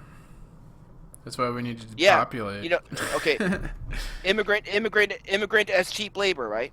Mhm. Where is there a place for an immigrant in that? There isn't Or one. isn't, right? Yeah. Right. In fact, where is there a place for an American or a citizen of whatever your country you're in? There isn't, right? Right. There's going to have to be a basic income. They're talking about universal basic income in a post-work world. Yep. If you look at the Guardian and a lot of the major UK newspapers, they're pushing this now, right? Yeah. Post-work world, right? So imagine like everybody's collecting basic income because there's no jobs. I've seen some predictive programming for this in this cartoon Justice League, where they had a episode on another planet, and there was like this coliseum where there were fights going on, and people waiting in line on this planet, the citizens of this planet, were talking to the heroes, and they mentioned like one of the heroes was like, how is everyone, attending this coliseum? Don't you people have jobs? And the citizen says, are you kidding? There haven't been jobs for 15 years or something. And I don't know, the gist of this, yeah. And we're headed there. We're headed there for sure. Oh yeah, I mean it's obvious, right? So, but because of basic income, right? Somebody's got to pay for that, right? And it's going to be the billionaires, right? Both liberal and conservative, whether it's the Warren Buffetts of the world, or the Twitters, or whatever, the Zuckerbergs, or it's the Koch brothers, right? Whether it's conservative billionaires or liberal, both sides of the aisle, they're going to have to pay for this. Oh, right? and then they can control us. Like if you misbehave, they can reduce your basic income for that month or something too. Like, yeah, yeah. Now I'm for basic income. I'm not against that. It's just gonna have to be because if you're gonna, I mean, if robots are gonna do all the work, okay, people are gonna have to survive somehow. I prefer that everyone be given their own piece of property though, so they don't have to pay rent and stuff. So they could be self-sufficient. right. That's less control. I prefer that. Yeah. The system just wants us to be dependent on it. So the more independent we can be, the better. Which is like why I think they want to change society in this way where they'll have us on a basic income, they'll have us on universal health care so they can do things like force medication on us, for example. Yeah, well, freedom would be like everyone having their own property and having their own 3D printer, having their own robots to do their own work for them. Yeah. As servants and stuff. And are we gonna have a stake in the companies? Are we gonna have issues like with the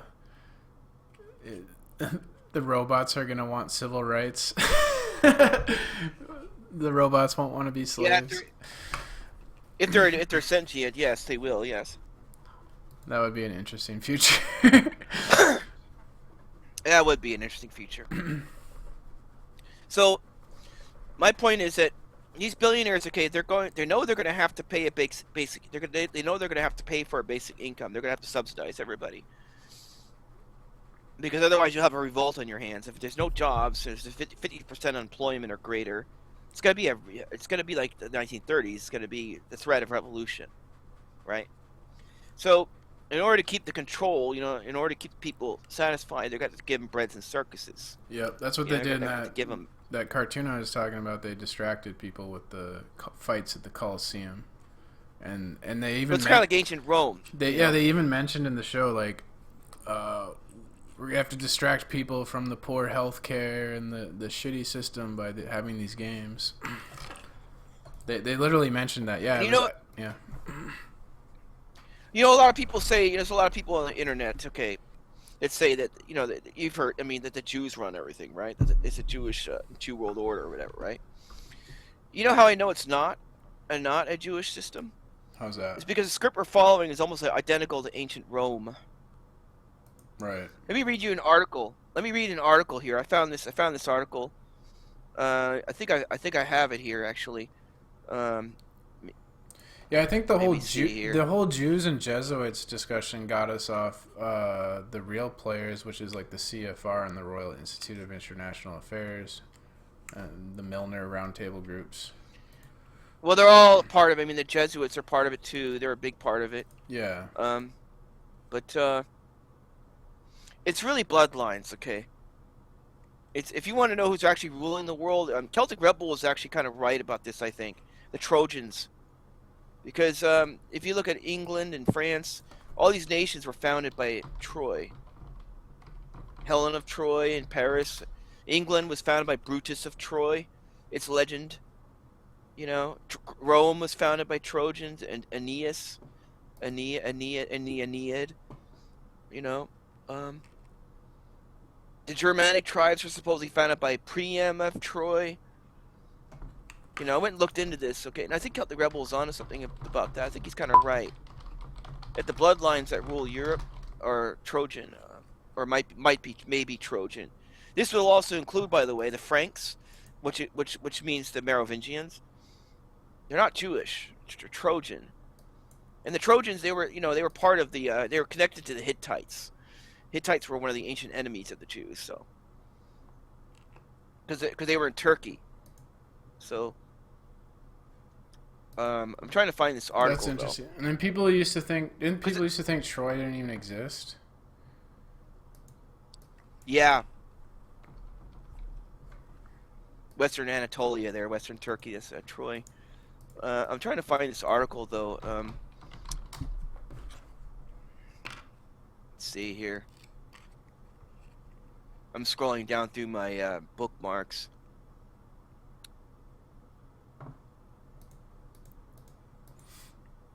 I need to organize my research. Like I got on a debate the other day, and I couldn't back up my assertions because, like, I'm not like a computer. You know, I can't just recall everything that I've read with like perfect accuracy. But it's so stupid on these hangouts. Like, Yeah. these people try and one up you and make you look stupid by being like, "Oh, how do you prove that? Yeah. Where's your source?" And you're like, "I'm just having a conversation here. What the fuck?"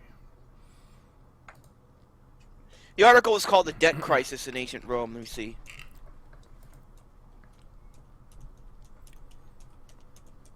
This is gonna blow you away when you read this. Check this out. Okay, this is written in 2012.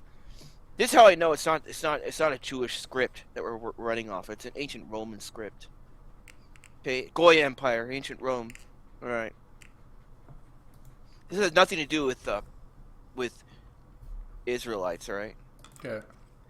The Debt Crisis in Ancient Rome, Lessons for Today. This was written in 2012. The government simply cannot make up their minds, or they cannot get the prime minister to make up his mind. So they go, and this is from the Oklahoma Council of Public Affairs, OCPA. I stumbled upon this article about a year ago.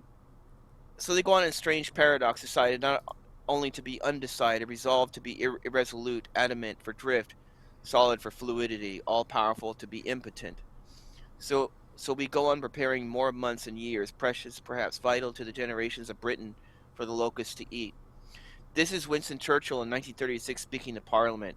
He is, of course, describing the weakness of the British government and its Prime Minister to deal with the obvious determination of Germany to fight a new war.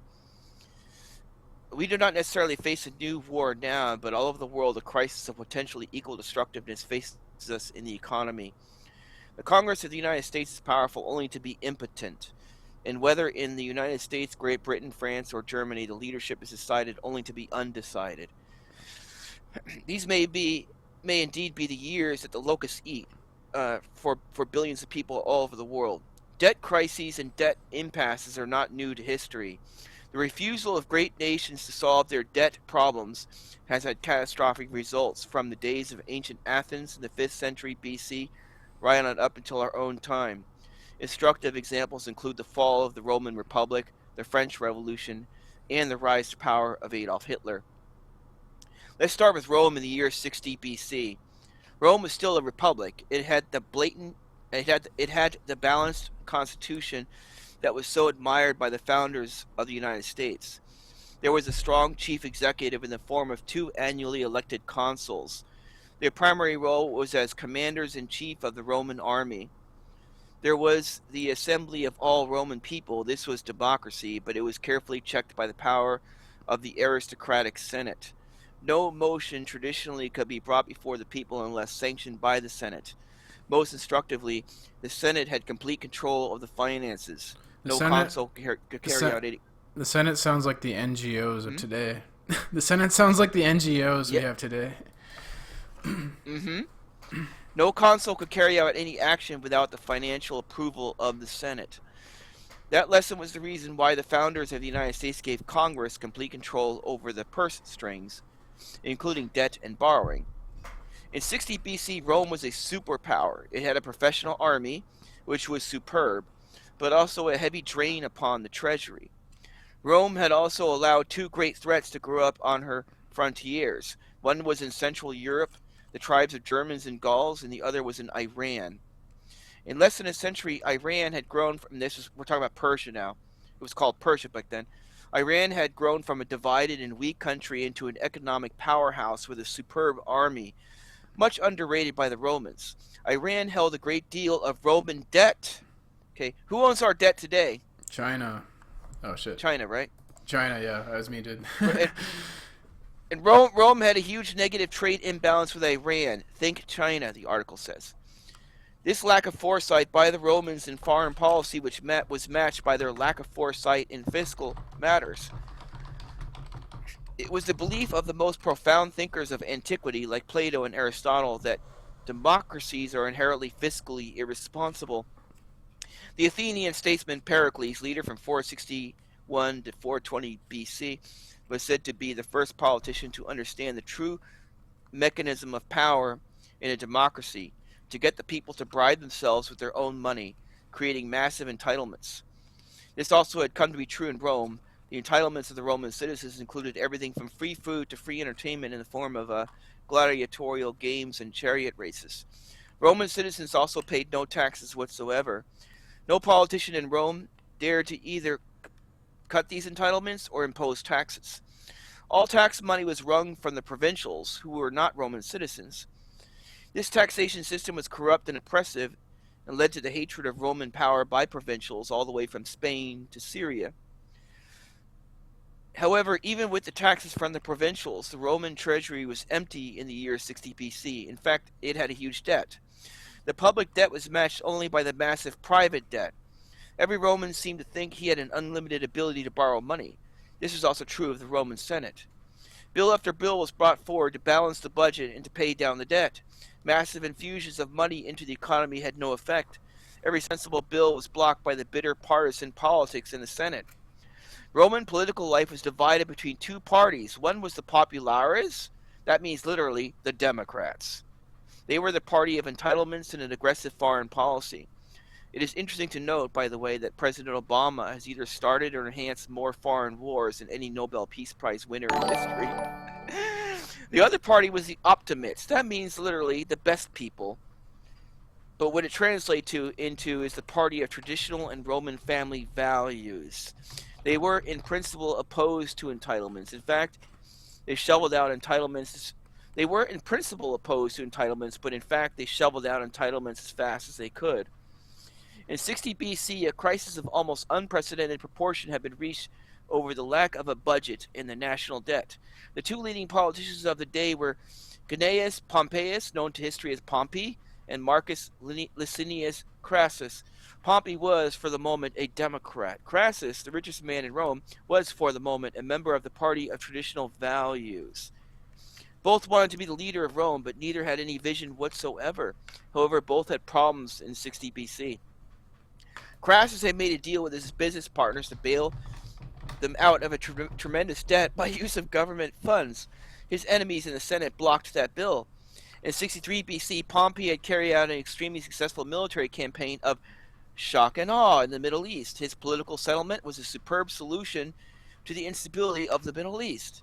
But for 3 years, partisan gridlock in the Senate prevented the ratification of his program. So these two canny politicians turned to a man who was widely regarded as a drunkard, a womanizer, and a man of no ambition. Remember, this is written in 2012. a man who is widely regarded as a drunkard, a womanizer, and a man of no ambition whatsoever, Julius Caesar. Are you talking Who's that about? sound like, Are you Pat? talking about Trump? Well, not the drunkard because he doesn't drink, but he is a womanizer, Yeah. right? They backed him to become consul for the year 59 BC. Trump wasn't even anywhere on the radar when this article was written. This is 2012.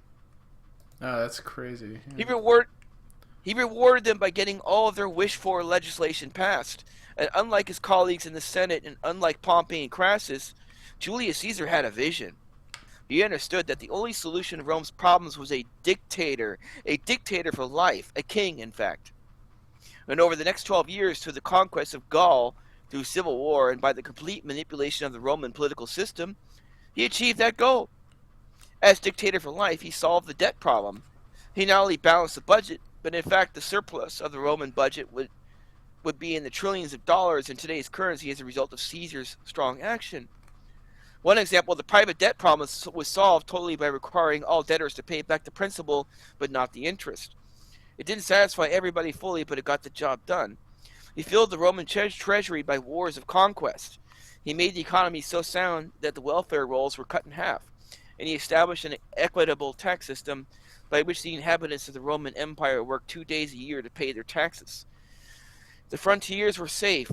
A serious immigration problem was solved by the bold stroke of turning the provincials into Roman citizens, but making them pay taxes. So Caesar saved Rome. The cost was the Roman people gave up their political freedom. Can you hear me? Yep.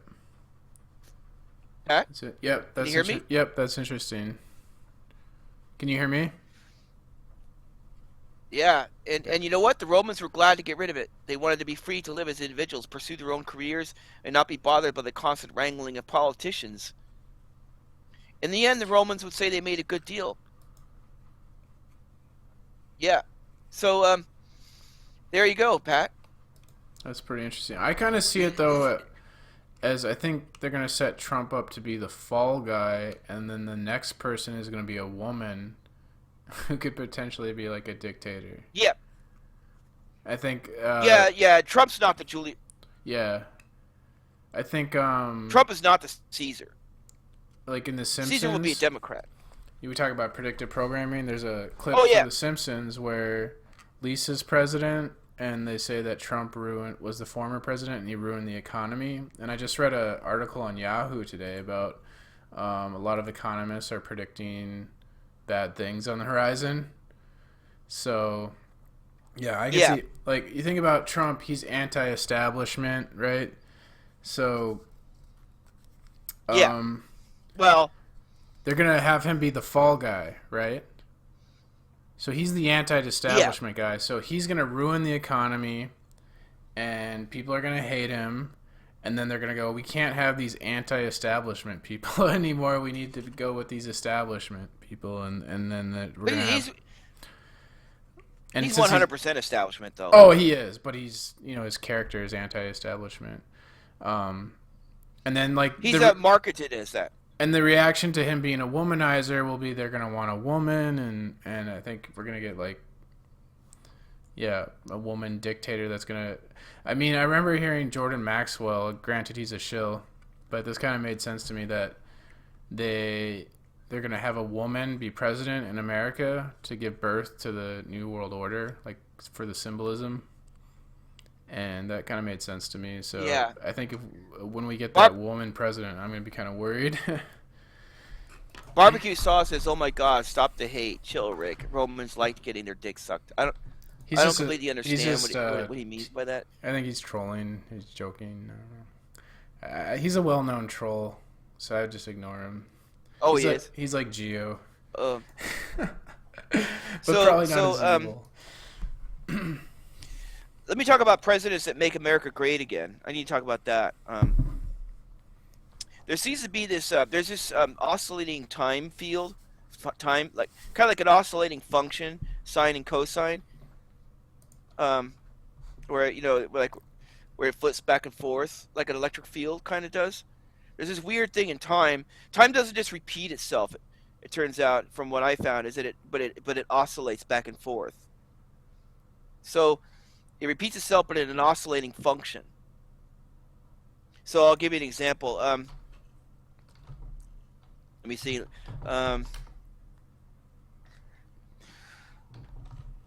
There's like this 40-year cycle. Presidents that make America great again come every 40 years. So in the 1940s, there was Roosevelt, right? Roosevelt fought World War II, defeated the Nazis, implemented the New Deal. He was a Democrat, right? 40 years after that, Ronald Reagan, quote unquote, made America great again by defeating the Soviet Union. He was a right-wing Republican, right? So 2020 is like 1980, 1940. So 2020, it has to return back again to a Democrat. So the next president's the Democrat. The woman is going to be the one to make America great again. Can you hear me? The woman's gonna make America great again. The woman Democrat is going to be the one to make America great again. Yeah, she'll fix. And I mean that. Trump's Figuratively. problems. Yeah, because it's like a return to Roosevelt again. So let's look at the presidents that made America great again. Okay, Lincoln. Okay, Lincoln, 1860. Okay, Teddy Roosevelt, 1900. FDR, 1940, 1932. I mean, Ronald Reagan, 1980. It oscillates back and forth, So, yeah. Well, you had two Republicans in a row. You had Lincoln, and then you had Teddy. He was a Republican, but FDR was a Democrat. So then it went to Reagan, Republican. Then it went back to see what Trump is. Trump is the Jimmy Carter of the Republicans. So I'm going to give you an example. Okay, 1950s period of economic stability. Two-term president, Republican. Invention of a mass media device that changes the world, the television. Or coming to popularity. Actually, television wasn't invented in the 50s, but it came to popularity and use in the 50s. Okay, 1990s. Two-term president, Democrat. Period of economic stability. Coming to popularity of a mass media device that changes the world, the internet. So 1990s is like the 1950s. You hear me? Yeah. Following? Yeah. Okay. 1960s begins with a catastrophic event followed by a conspiracy culture that surrounds it. The death of Kennedy. 2000s begins with a tragic event followed by a conspiracy culture that surrounds it. 9/11. Yeah. Okay. 1960s. Okay. Democratic president fighting an unpopular war opposed by an even more liberal counterculture, i.e. the hippies. Okay. 2000s, Republican president fighting an unpopular war, two-term Republican president fighting an unpopular war, opposed by an even more right-wing countercultural movement, i.e. the Truth Movement and the Patriots and the Tea Party and the alt-right. Okay. 1960s, drug culture sparked off by a U.S. government researcher with grants from the U.S. government and in the establishment, Timothy Leary. Yep. LSD, tune on, turn in, drop out. 2000s, drug culture kicked off by a researcher who had government labs and connections, Rick Strassman, DMT, the spirit molecule. I don't even know who that is. But there's DMT, and then from there it proceeds. It goes on into David Icke. He promotes it, and then Coast to Coast AM promotes DMT. Remember our friend from Truth Frequency Radio? Chris Gio. Yep. He trips out on DMT. He had Joe Rogan on his show. He got promoted by the system. Joe Rogan on Blog Talk. Yeah, and then he just sits there. Yep. How can you make? I can't believe these. That's a truther show. They fucking take DMT and then they talk about their trip as if that's like educational for other people. Like, who the fuck cares about your stupid drug trip? You're just promoting drugs. Fucking loser. Yeah. He's still kicking around. Okay, so. All right, so 1990. Okay. So, are you want me to keep going? Yeah. I'm interested. You'll see where I'm going with this. Is good. Okay. Um, 1960s, tune on, turn in, drop out. Go form a commune, go live off the land, be a hippie, be an anarchist. 2000s, go off the grid. Prepare, get your guns, get your bug out bag, and go live off the land. See? It's the right-wing version of hippies. See, it oscillated. There's an oscillation there. Yeah, you're right. That's interesting. Okay, 1968. President Nixon, Republican, gets elected upon promises of getting us out of Vietnam. 2009. President Obama gets elected, Democrat gets elected on promises of getting us out of Iraq/Afghanistan, Guantanamo Bay. Okay, 1973. Nixon opens up China. Obama opens up Cuba. Okay. 1970s, U.S. pulls out of Vietnam. A more radical communist organization takes power in the country next door to Vietnam, i.e. Cambodia.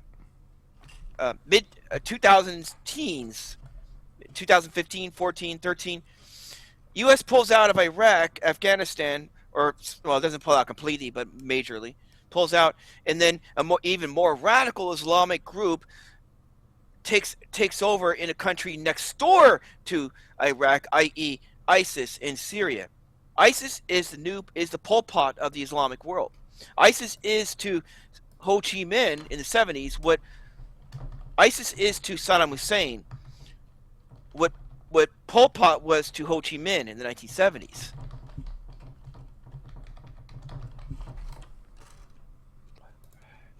Okay. 1976 election. Against an unprecedented number of Democrats in the primary. Can you hear me? Yep, I'm listening. Against an unprecedented number of Democrats in the primary, contesting for the primary, Jimmy Carter, an outsider, a peanut farmer from Georgia, rises against a backdrop of other Democrats who are part of what is called establishment Democrats, that is. Like, I think, I'm trying to think who it was, like McGovern and a bunch of people, more conservative Democrats. Jimmy Carter wins despite the ABC, anybody but Carter campaign. There are tons of Democrats, an unprecedented number of Democrats in the 1976 election fighting for the seat, fighting for the presidency. And Jimmy Carter is seen as the outsider, the rogue, the maverick, who promises to bring back jobs. Okay, President Gerald Ford is a lousy incumbent, kind of like picking up where Nixon left off. Nixon, the most hated president. Okay, 2016 election. You with me? 2016 election. Not a crook. Against an unprecedented number of Republicans competing for the nomination, Donald Trump, in the anybody but Donald Trump campaign, takes the White House. President Hillary Clinton, on the other hand, is seen as kind of like the lackluster, boring establishment Gerald Ford type character, kind of like the person hanging on to the the last kind of leftover from the Obama administration. Well, so Obama is Nixon, and Clinton is Ford, Hillary is Ford, and Trump is Jimmy Carter. Now that's not that's an insult to Republicans.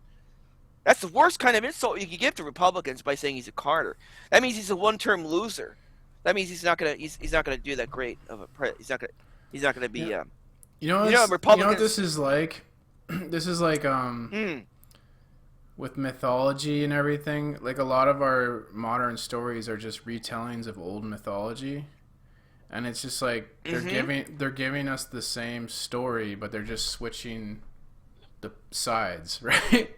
It's like the same story, but they just reverse where the players are on the stage or something. Yeah. Yes. And so I predicted that Trump was going to win in early 2016, late 2015 because of this, because of this time oscillation. and predicted that he was going to be one term, and it'd be like Jimmy Carter. So 2020 is like 1980. So in 2020, the Democrats are going to elect the Ronald Reagan of the Democrats. Because Ronald Reagan was seen as this great president. Carter was seen as this kind of... I kind of liked Jimmy Carter, but because I was a Democrat. But most people, like a lot of people in this country, thought of him as a weak president. See, and Carter... Okay, Carter... Here's another flip. Here's another oscillation. Flip-flop. Carter was hated because he was quote-unquote too weak, right? Mm-hmm. Too nice, right? Okay. See, Donald Trump is hated. Donald Trump is hated on the other hand because he's too mean. Yeah, he's an asshole, right? He's unapologetic, right? He's like, he calls Mexicans rapists, he calls women this, he calls that, right? Tweets all these things, says all these nasty things, right? Politically Jimmy Carter incorrect. kind of went down in history as... Yeah, Jimmy Carter kind of went down in history as being this nice guy, right? This nice peanut farmer from Georgia, right? Right. Of course, now it's not true. This is all manufactured, right? Like, he's not really that nice. I mean, and Trump isn't, really is. I mean, he's mean, but he's not. Trump is a lot more liberal. He's a lot more in with the liberal agenda and the conservative agenda, which is really the same agenda. It's really the same force between both sides, but they control both sides. But the way the public is sold it, right? The way what we're told anyway, right? Mm-hmm. So 2020, the Democrat is going to be the new FDR, the new Ronald Reagan. So, what she will mean, she will win a major war, bring a major victory, and restore America to quote unquote greatness, whatever that means. The news will report her as being great, and people will crown her as being great. I don't think she's going to be a dictator for life, but what I do think though is that she'll serve 2 terms, and then there'll be 1 term after her. If going by the pattern, if history is correct, I mean. Like FDR? FDR. Well, Teddy Roosevelt served 2 terms, and then Taft served 1 term after him. And then Wilson was elected. So the 3 terms of republicanism. Okay, FDR served 4 terms, and then Truman served 2 after him. So Truman was like the after party, the kind of like, he was Democrat. Reagan served 2 terms, and then Bush served 1 term after him. He was a lame duck president left over from Reagan. So he was like, so that 3 terms of republicanism. So that would mean that 2020 to 2032 will be a Democratic run, like a Democratic being on the roll, Democrats on the roll kind of. This woman will serve 2 terms, probably Oprah, but who knows? It could be. You think it's gonna be Oprah? Maybe a Latina woman. Maybe a That would Latina be woman. Interesting.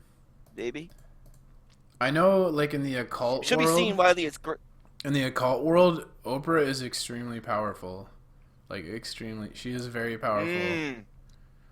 She's like a higher ranking witch. So she'll probably serve 2.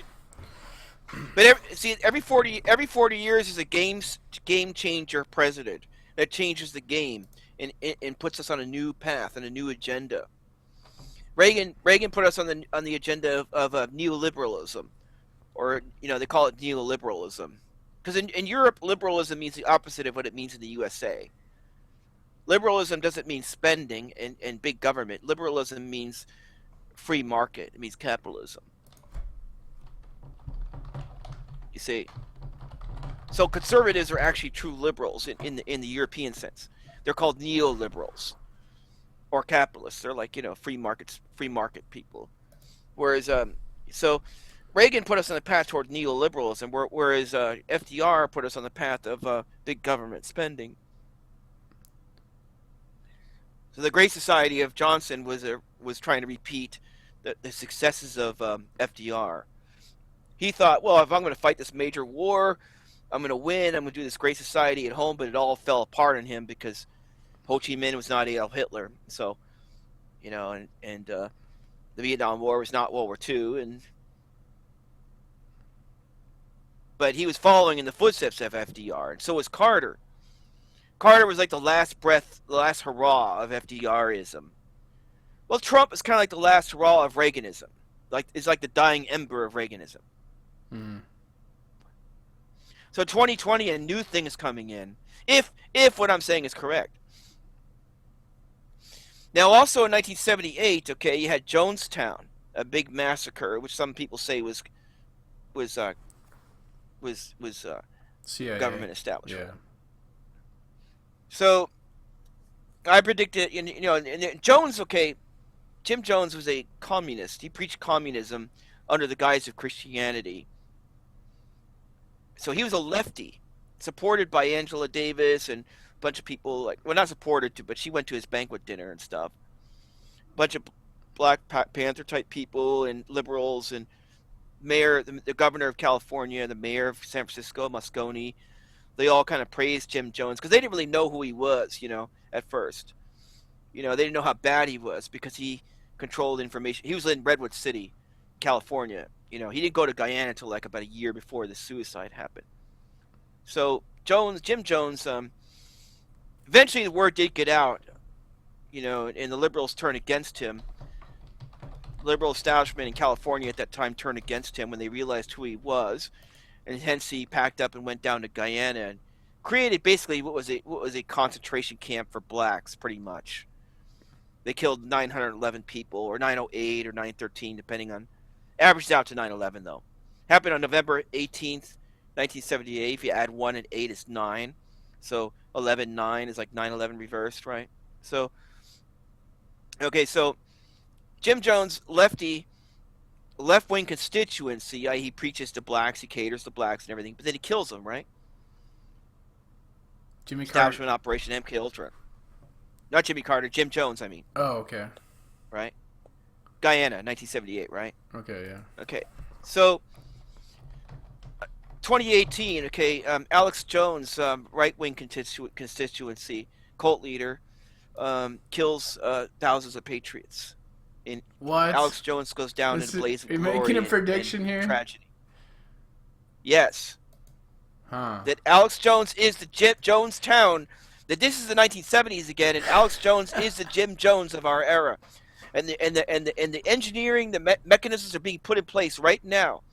The takedown of Alex Jones from YouTube, as a plant, as a federal plant or whatever, as a shill, he's kind of like the Jim Jones. Like, I imagine this scenario where Alex Jones, like, let's say that he he gets indicted for something, or they're going after me, and it becomes like an Eddie Lane Brown situation. Or he calls a bunch of patriots in to support him in Austin, Texas, and he gets holed up in his.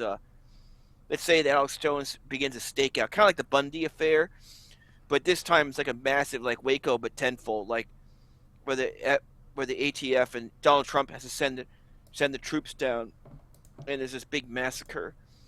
And his constituency is right wing, so Alex Jones is to right wingers, kind of like what Jim Jones was to black liberal people. Interesting. See, there's that oscillate. I feel like There's that oscillation. It would have to. I don't know. I feel like Alex Jones is important to them. Like do you think they want to get rid of him? He has a huge ass audience. So you think he's gonna like maybe provoke his audience into like taking up arms, doing some stupid shit, maybe giving them reason to crack down on us? I think there's a highly likelihood that if there's an occult oscillation, if this is all scripted out, like what I'm saying, if Jim Jones is supposed to come true again, if Trump is the new Jimmy Carter, then that would mean that Alex Jones would have to be the new Jim Jones then, yes. That would be interesting if that happens. I mean, he does... In the war between Iran and Saudi Arabia. Alex Jones does, like, if he does that fear porn stuff, and I remember listening to Alex Jones back in 2004 and thinking that, like, he paints this like war narrative. Like, he made me think there was this army of info warriors, and we were gonna like take back our country. So he definitely could be used by the establishment to produce. Maybe they're going for some people think they're going for a civil war. Like, he could be someone that would get something like that started. Here's another weird oscillation, okay? 1865, okay? Abraham Lincoln gets assassinated. Abraham Lincoln frees the slaves. Yeah, right. 1863, Emancipation Proclamation. Abraham Lincoln frees the slaves. 1865, he gets assassinated. Republican. Okay, 1963, Kennedy gets assassinated. 1965, Civil Rights Act. The flip-flop, 1863, 1865, 1963, 1965. Kennedy / Johnson, because Johnson is a continuation of the Kennedy administration. He's a vice president, takes over. 1965, the Democrats become the liberators of blacks. 1860s, Republicans are the liberators of blacks. Yeah. 1915, birth of a nation. Woodrow Wilson, 50 years after 1865, is 1915. 1915, birth of a nation. The Klan goes marching down. Very famous. The Klan is a movie, film. Birth of a nation. Wilson is the most racist president. Completely segregates the White House. Segregates all offices in the land. Total Dixiecrat, Democrat, super racist, hardcore. The Klan marches in Washington D.C. in a very famous event. Height of Jim Crow, right? Okay, it's 1915. Okay, 2017. Okay, almost 100 years, not quite, but almost. Donald Trump, racist president, Charlottesville. Alt-right goes marching with their torches, with their tiki torches. 100 years. Republican. Interesting. You know what the alt-right is? Did you put this together yourself, Rick? The alt-right. What? Have you put this together yourself? Are you like reading from? Yeah. Oh, I figured it's all that. Pretty good stuff. I like this. Thank you. The alt-right is the new Dixiecrats. They are to the Republicans what the Dixiecrats were the Democrats. You know what the Dixiecrats were? They were a third party. They were the party that controlled the Democrats. They were the racist party of the former Confederates who said, "Hey, look, if you don't cater to our interests, guess what? We're going to pull out and form a third party, and we're going to take your states, your swing states, and the Republicans will win the election." So the Democrats had to take the Southern strategy. They had to bow to the Dixiecrats in order to keep them from separating. Because if the Dixiecrats ran a third-party candidate, right, it would divide the Democrats. That's what happened with Perot running with the Clinton, Perot, yeah, and Bush election. So the alt-right, okay, it is going to become the Dixiecrats of the future for the Republicans. They're going to be they're calling they're calling Republicans cucks, right? Republicans Right. don't go along with more hardcore right-wing Confederate type racism, right? They're called cucks, right? They're saying to Trump, "Hey, look, if you don't do what we say, if we don't follow on your promises of immigration, we're going to pull out, right? Right. And maybe run another candidate like Paul Nehlen or something, right?" So they're kind of acting as a capacity, kind of like the Dixiecrats did to the Republicans. See, what people don't understand is that the Confederacy actually won the war. See, people are saying, "Oh, what loser in history has statues all over the place?" Right? It's always the winners that has the statues, right? That venerates its hero. It has public square statues of its leaders and stuff. It's always the winners of wars, not the losers, right? How can the loser of a war have statues of its generals in public, right? Well, the Confederacy didn't lose the war. It actually won the war. Here, I'll explain. Civil War has two phases. Okay, 1861 to 1865, the conquest phase. Consider Iraq, okay? We go in, we march into Iraq, right? Defeat, we march in March 2003, do our shock and awe campaign. We take over the country. Saddam Hussein is in shackles and handcuffs within the year. By the end of the year, Saddam Hussein is tried and executed, right? Right. So we won the Iraqi war in the conquest phase, right? But then begins the bloody occupation with insurgents against us, right? And then it becomes like Now we have the nation built. now it's like Vietnam. The low intensity war begins, which is actually the real high intensity war. In other words, the real bloody part, the hard part, conquering is the easy part. The hard part is occupying and holding on to and changing, right? So the occupation of Iraq leads to terrorist dissidents fighting against us, right? Like Al Qaeda and ISIS, right? And us having to try to contain them, right? And ultimately we lose because we pull out, right? Pulling out is a sign of losing. Pulling out to Vietnam, right? That's a sign that you've lost, right? Okay. 1861 to 1865, the North invades the South, conquers the South, and then the occupation phase begins. The occupation phase is Reconstruction, nation building, 1865 to 1877. This is the phase where blacks are given their civil rights, they're allowed to vote, and black people started actually electing politicians and stuff in the South. But guess what happens? There is an insurgency, a terrorist insurgency, the Ku Klux Klan. They're like what ISIS and Al Qaeda in Iraq was to Iraq is kind of like what the Ku Klux Klan was to the South. They are the terrorist insurgents against the Northern occupation force, right? So the North finally pulls back the troops before Reconstruction can be completed and society can be completely transformed. What happens? The old Confederate families take back over power in the South, and they do it by disenfranchising blacks of the vote.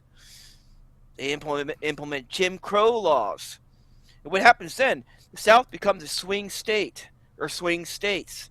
South begins to decide the elections. And by disenfranchising the blacks of their vote, thus allowing that only white racists can vote in the South, and the South becoming a swing state, by controlling the Democratic Party or controlling the Republican Party, by controlling the dominant party through their Dixiecratism or alt-rightism, they then become, it's kind of like the rudder. It's like a ship being steered by a rudder, right? It's like this small rudder, this small piece controls the entire ship, right?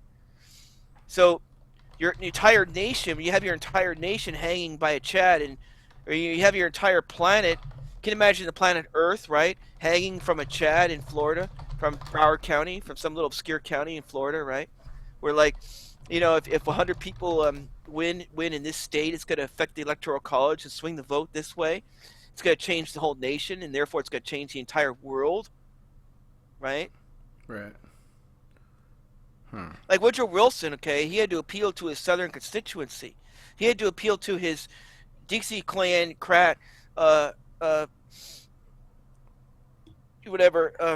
power base. So therefore, he rejected the Japanese when they came to him with their racial equality clause. That angered off the Japanese. That pissed off the Japanese. So Woodrow Wilson implemented his plan, his Treaty of Versailles, which angered the Arabs because Sykes-Picot, they split up the Arab world between the European powers, didn't give the Arabs anything they wanted. That created a future conflict. Ho Chi Minh was at that 1919 peace conference. He was angered. That led eventually to Vietnamese nationalism, which led to the Vietnam War. So it wasn't just Adolf Hitler that arose because of the Treaty of Versailles, because of the bad deal Germany got, but it led to the Vietnamese War. It led to the troubles in the Middle East, and that the whole world was steered by Wilson and his kowtowing to the South, right? Right. Southern politics, but then in the 1980s, Ronald Reagan undertook the Southern strategy. Republicans became what the Democrats used to be by appealing to the Southern strategy. And you know what a dog whistle is, Pat? No. Well, yeah. It's a whistle that you can't hear, but a dog can hear. Yeah, because they right? can hear higher tones than we can. Yes. Mm-hmm. So dog whistle is kind of like saying like we're all Americans, we're all equal, treat everybody equally, it's like pick up yourself up by your own bootstraps, right? That's a dog whistle. But really it's a signal saying that affirmative action is bad and reparations is bad, and any kind of programs to try to redress bring about any kind of way to bring about equality is it's kind of like the Republicans kind of like they're whistling to the South, right? They're whistling to Dixie racists, like, but they're doing it kind of secretly and covertly, like kind of like crack cocaine is like, is a greater felony than powdered cocaine is, like Oh, you don't right. mention race in it. There's no mention of race in it. Oh, we're gonna outlaw this type of cocaine, but not, we're gonna make crack have a higher penalty than coke, right? Because rich people can do coke and poor people can't afford coke, so they're gonna use crack, right? That's a Yeah. form of dog whistling. So Okay. it's kind of like you word it so that you don't use race in it, but it disproportionately affects blacks, and you know that it's going to do that. That's called the Southern strategy. That's called dog whistling. So Interesting. so Republicans have used dog whistling, and so they've become what the see. This is why the Republicans are wrong when they say that the Democrats are the most racist party. No, they're both racist equally, but in different ways. Right. You see. Interesting. They both have used the Southern strategy. Like Clinton used the Southern strategy too, because Clinton locked up. He did the mass incarceration program, the crime bill, 1994. So he kind of betrayed the blacks, right, and betrayed Right. the Southern, the poor people, welfare reform and all that stuff. So that's kind of like what the Republicans did back in the 1800s when they betrayed black people too. After when they pulled out of Reconstruction, and so the Southern politics has been controlling our politics. So in a way, like number two is number one in Masonry, right? In Freemasonry, number two is really number one. Right. Or that who you think has lost has actually been the one who won. Freedom is slavery, and slavery is freedom, and ignorance is war, and ignorance is peace, or whatever. Ignorance is strength. Freedom is slavery. Ignorance is strength. Orwellian doublespeak, right? Right. So in Orwellian doublespeak, you have to consider that the South won the war because when the North pulled out in 1877 in the second phase of the Civil War, which was the occupation phase, that's a sign that you've lost by pulling out, that you failed in your Reconstruction effort. So that's why Jim Crow went into effect, and blacks lost all of the rights they had gained in the Civil War. So practically all the way back to debt peonage, where you were in debt to this farm, so you had to stay on this farm because you were in debt to them. So slavery kind of continued unofficially after slavery ended, right? Right. And So still they have does. their ways of. Was that? I'm just saying, like, it still does. Like, you still read articles about, like, some rich family that has some, Asian or something from a poor country that is basically living like a slave as a maid in their house and stuff. That's, like, stuff still goes on. Well, yeah. But, yeah. Well, they have things like where they bring over tech workers from India, Yeah. and they have binding agreements. They agree to obey the company or they have to get out. Yeah. They have these like visas where you come over here as like an indentured servant, kind of basically, like where you do your tech work for Google and stuff, but if you don't go, And a lot and of then these you leave and your people, job's done. they'll put them up in these dorms where they just got, like, a ton of people living in a dorm and stuff. So. Mm-hmm. Yeah. It's kind of like indentured servitude, Yeah, it's like, yeah.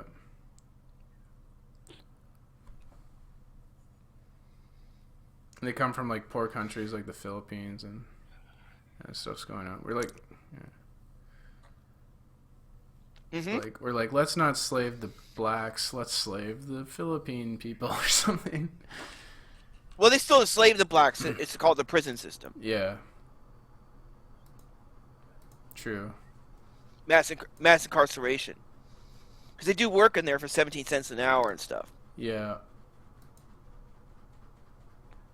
Of course, they have whites in prison too, but that's the nature of colorblind racism. That's how it works. Is disproportionately affect people Well, and stuff. I mean, that's why I think it's more like a class. I don't really like to go the race route, and I like to say it's a rich versus poor thing, and just it happens to be that more black people are poor, I guess. But I think they just hate poor people. Right.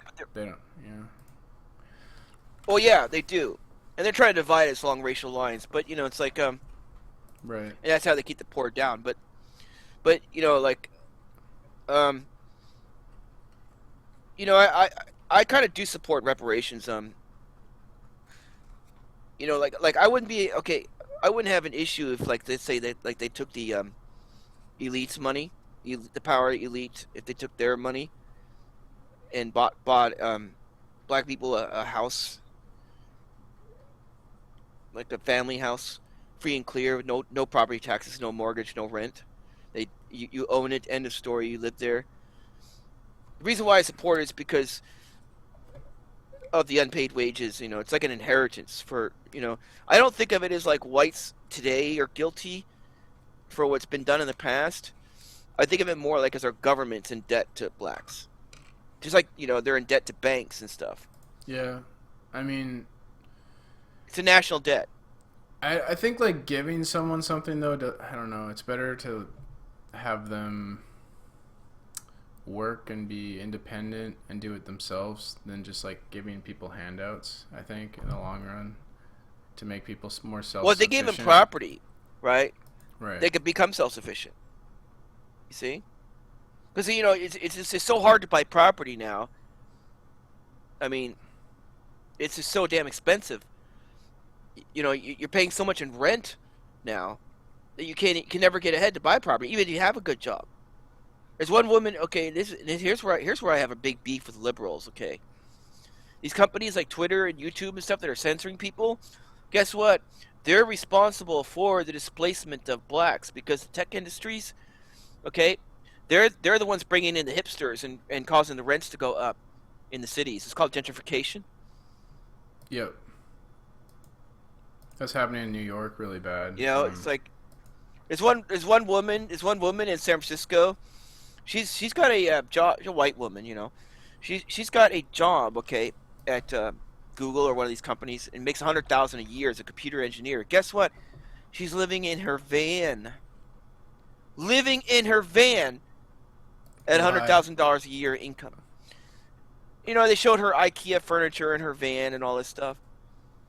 Because the rent is so goddamn high in San Mateo and Oakland and San Francisco. Wow. Because they put in all these building restrictions, You can't build here and there. So there's a lack of housing to accommodate the population. So the vacancy rate is really, really low. So the rents are super high because the landlords can charge whatever they want. So rent just goes through the roof. Like $3,000 for a month for like a one-bedroom flat, or even a studio at that in San Francisco, Yep. They're I know in New York they're doing that to like they're buying out it's become trendy or something to live in these poor neighborhoods. Mm-hmm. So they're buying the rich people are buying all these properties and renovating everything. Gentrification is going on there like crazy.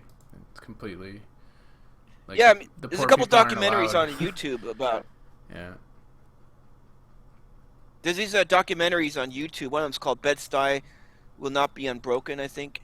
Gentrification. Another one's called Gentrified Ethnic Cleansing American Style by this guy named The Black Authority on YouTube. And there's another guy named Tone Talks. They talk about the black income in the country, about how it's like zero.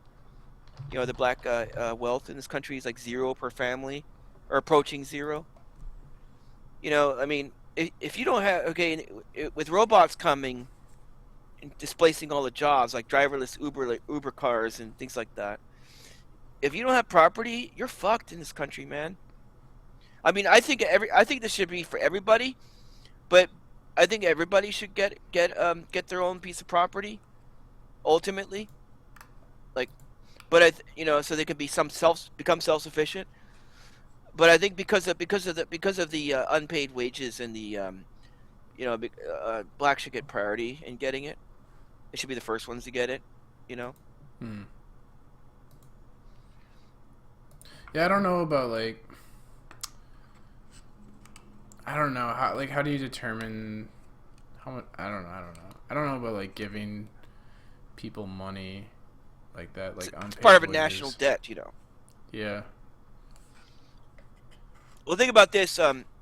In 2008, we bailed out these banks to the tune of like $800 million or $800 billion. I can't remember what it was. Right. Right. What did these banks do? They just sat on their money and didn't lend it out, right? Right. Now, if you were to give money to Americans, and blacks are Americans. You know, if you were to give money to American citizens, right, average, ordinary American, poor Americans, right, buy them a home and stuff. Well, who are they going to go to fix up their home? Who are they going to when they need their roofing done, when they need their lawn done, when they need their house painted? Contractors, right? Right. See, it could be a stimulus package. It could help the economy as well. This is what a lot of people who are against it don't understand is that. It's like ethnic cleansing using the economy to ethnically cleanse places. That's what they're doing. No, it shouldn't be ethnic cleansing. It should be, buy back property from a willing buyer. Make a general fund. And I'm talking about I'm talking about the gentrification. It's like an ethnic cleansing done economically. It is an Yeah. It is an ethnic cleansing. I mean, we give all this aid, okay, to these people around the world, these countries, I mean, we give billions of dollars in aid to, like, we're giving it to Syrian Kurds now. Well, why? When, like people quit. People get in an uproar and get in a fuss when you mention the R word, right? White conservatives get pissed off when they get in a big giant hissy fit when you mention the R word, right? But they don't get into a hissy fit about the banks or about the bailouts or all these. Like, we bailed out Germany and Japan at the end of World War II, right? Who've done horrible things, right? Germany started this world war, killed millions of people. Japan did, killed millions of Chinese. We built them up through a Marshall Plan, right? We rebuilt their economy, right? Right. Meanwhile, blacks who have done nothing to us, right, as a country, we tell them to go fuck themselves. Right? Pick yourself up by your own bootstraps. That's what we tell them. We're helping people around the world, and we don't even help ourselves unless it's a corporation. We don't even help.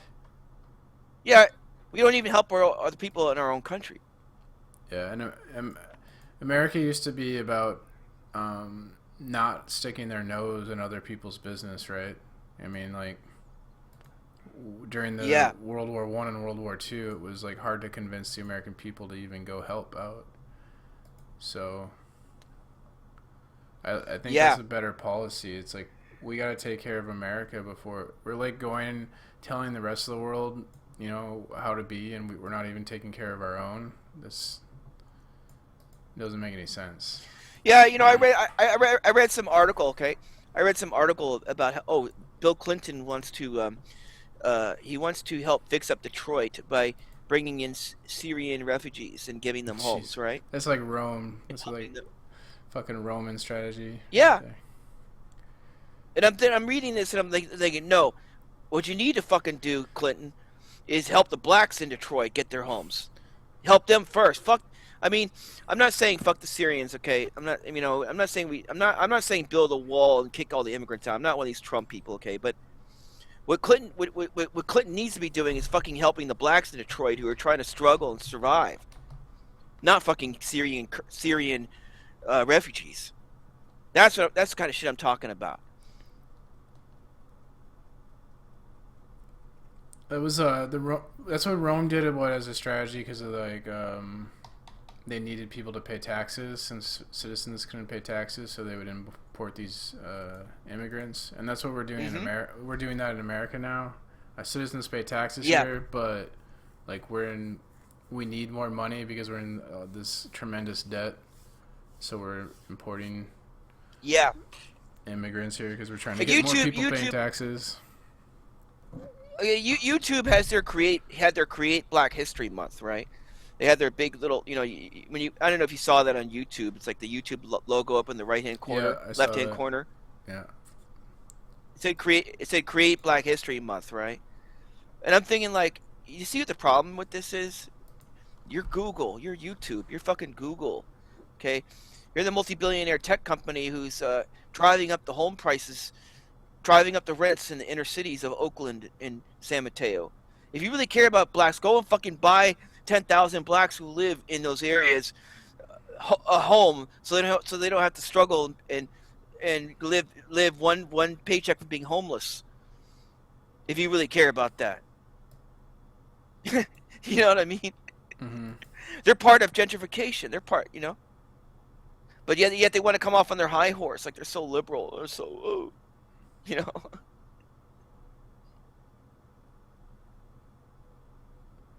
They're trying to, yeah. Hmm.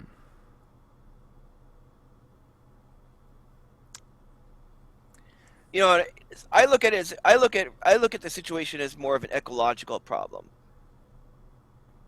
or an ecological issue. I look at crime from an ecological point of view, um, and poverty and all that stuff. Mm-hmm. Yeah, I mean, like, Like yeah, let's suppose you were to suppose that you were to move into a town nearby a lake, and the lake is polluted, and you can't fish in the lake. There's brown sludge in it, or green sludge or pink slime in it, right? right, And it's because it passed. Like, let's say the lake was once teeming with life. It had fish everywhere. It was like beautiful. Like let's say it's in Michigan, or you've heard those stories, right? Of places in the Northeast where there's these really super polluted lakes mm-hmm. that because and you always hear about how once the fish were jumping, they were once jumping in the Hudson River and everything. But because of factories and stuff during the early during the 20s and 30s, overfishing, they depleted the lake, and then they brought in, they leached arsenic into it. Yeah, And so now the lake is like it stinks. It's uninhabitable. You can't fish in it, and it's a terrible place to live, and it brings down the property values of everybody, right? right, So then so then who's responsible then? Well, no one's alive today that because this is all done in the past. So it's a chamber of commerce, right? The chamber of commerce and the local city council decides, hey, we're going to do this restoration. We're going to restore this lake. We're going to bring these fish. We're going to bring these fish back. So they do this massive cleanup, right? right. And then the lake begins to become. It starts to look good again. The fish start jumping. They start restocking it. They clean it up. Of course, they spend millions of dollars doing it, but eventually it brings up the property values and the taxes that come in from people selling their property more than eventually in the long run it pays off, right? It pays off what the initial investment for cleaning the lake up was, right? Right. So that's how I look at the social situation in the United States. It's like it isn't that whites today are guilty for what their ancestors did as individuals, right? But the government, it's like this, it's like that chamber of commerce. Like it's a problem that we've all inherited that we've got to fix. The bad the communities, the ghettos that are where the crime is high and the poverty is really high. The way to fix it up is to increase the wealth of it, and that will return investment to our country. That will help our country in the long run because it will help the economy, and it will help reduce crime by getting rid of the conditions that lead to crime, like you know well, you go back and like the freeway building. The freeways kind of cut off the supply of in the 1950s and 60s. They built all these freeways right around every city, Right. and they cut off the business supply to black neighborhoods, and therefore, with no business activity, the only activity that was economically feasible was like drug hustling and prostitution and liquor bars and liquor stores, things like that. So the lack of economic opportunities was what created the situation in like Chicago and Bronx and all that. You go read about the history of New York and the Bronx and how everything started. The template for the American Black Ghetto started in the Bronx. Like there's like documents about this. In the 70s, they brought in the Rand Corporation and used computer analysis to decide which fire departments to cut. Okay, what parts of New York? They literally did this in the 1970s. They brought in this AI, this computer from the Rand Corporation, because New York was having a budget problem, so they decided to cut back on budgets in the city. So they cut back on fire departments. So people who are so like let's say if your house had let's say if a space heater caused a fire or an electrical wire shortage, the normal things that cause fires, right? Let's say if that happened, you follow me? Mm-hmm. If that happened, it would take the fire department longer to respond because they had to come from the Queens, or they had to come from Westchester, or they had to come from outside the Bronx.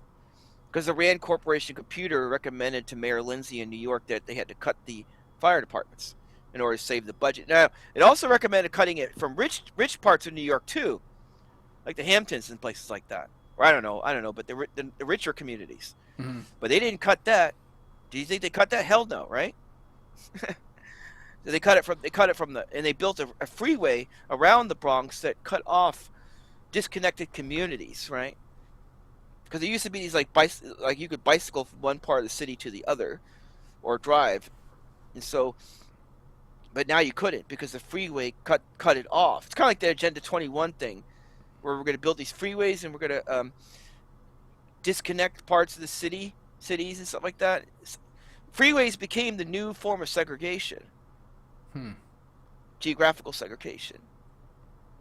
So what happened was once the Bronx began to burn down, and eventually it looked like a war zone by the early 70s.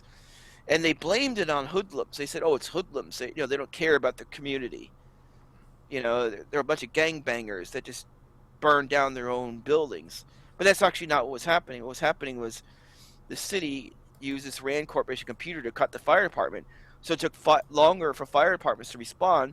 So fires raged out of control. Fires that would have started anyway, by natural, ordinary means. But because there was no fire department to contain it, it was the neglect of it. Large buildings burned down, and property values went down. People lost value on their homes, and then hip hop was born in the Bronx. I forgot what the DJ's name was, but he started. So that became the prototype, and it was a planned thing, because every city in the United States implemented Robert Moses' plan for building. There's a book called The Power Broker. Obama read it. It's a city planning book.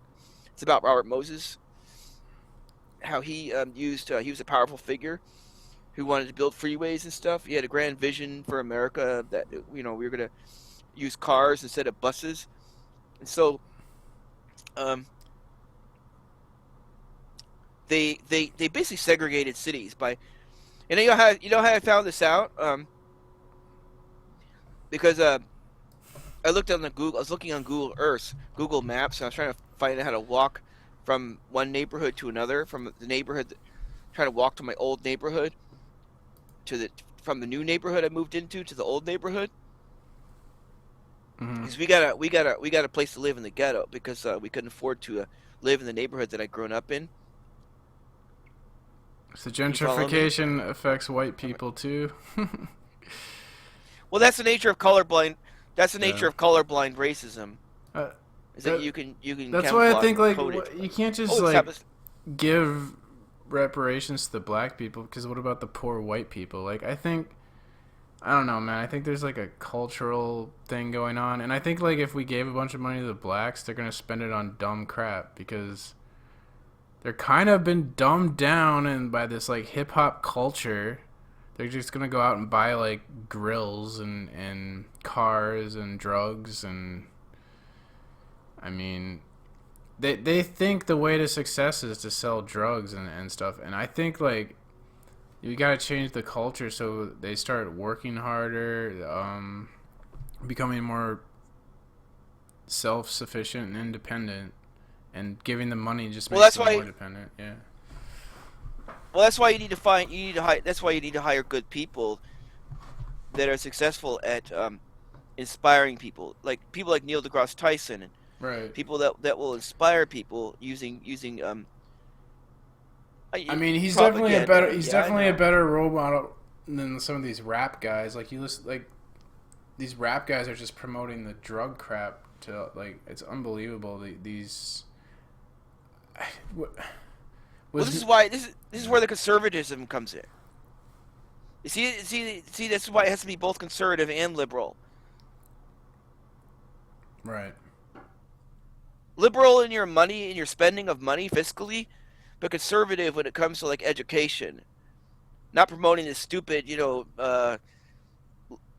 kind of like dumbing down, white privilege education and all this Mm. stuff where they teach you about white privilege instead of telling you to actually crack the books and learn about relativity and quantum mechanics, so you can actually become a physicist and become an engineer, right? Yeah. Like this, like the way they're doing in schools today. This is dumb. No, what they need to do is help people, to teach blacks about business and and Right. and science so that they can what Yeah, I agree. I agree. teach them about business and science, give them tools that they have so that they can succeed. You know, that's kind of like what's going on with like Boyce Watkins Jr. Okay, on YouTube. He's all about business. He wears a suit and stuff and tie, and he's trying to teach black people about business. He's a reparationist. But he's also a businessman.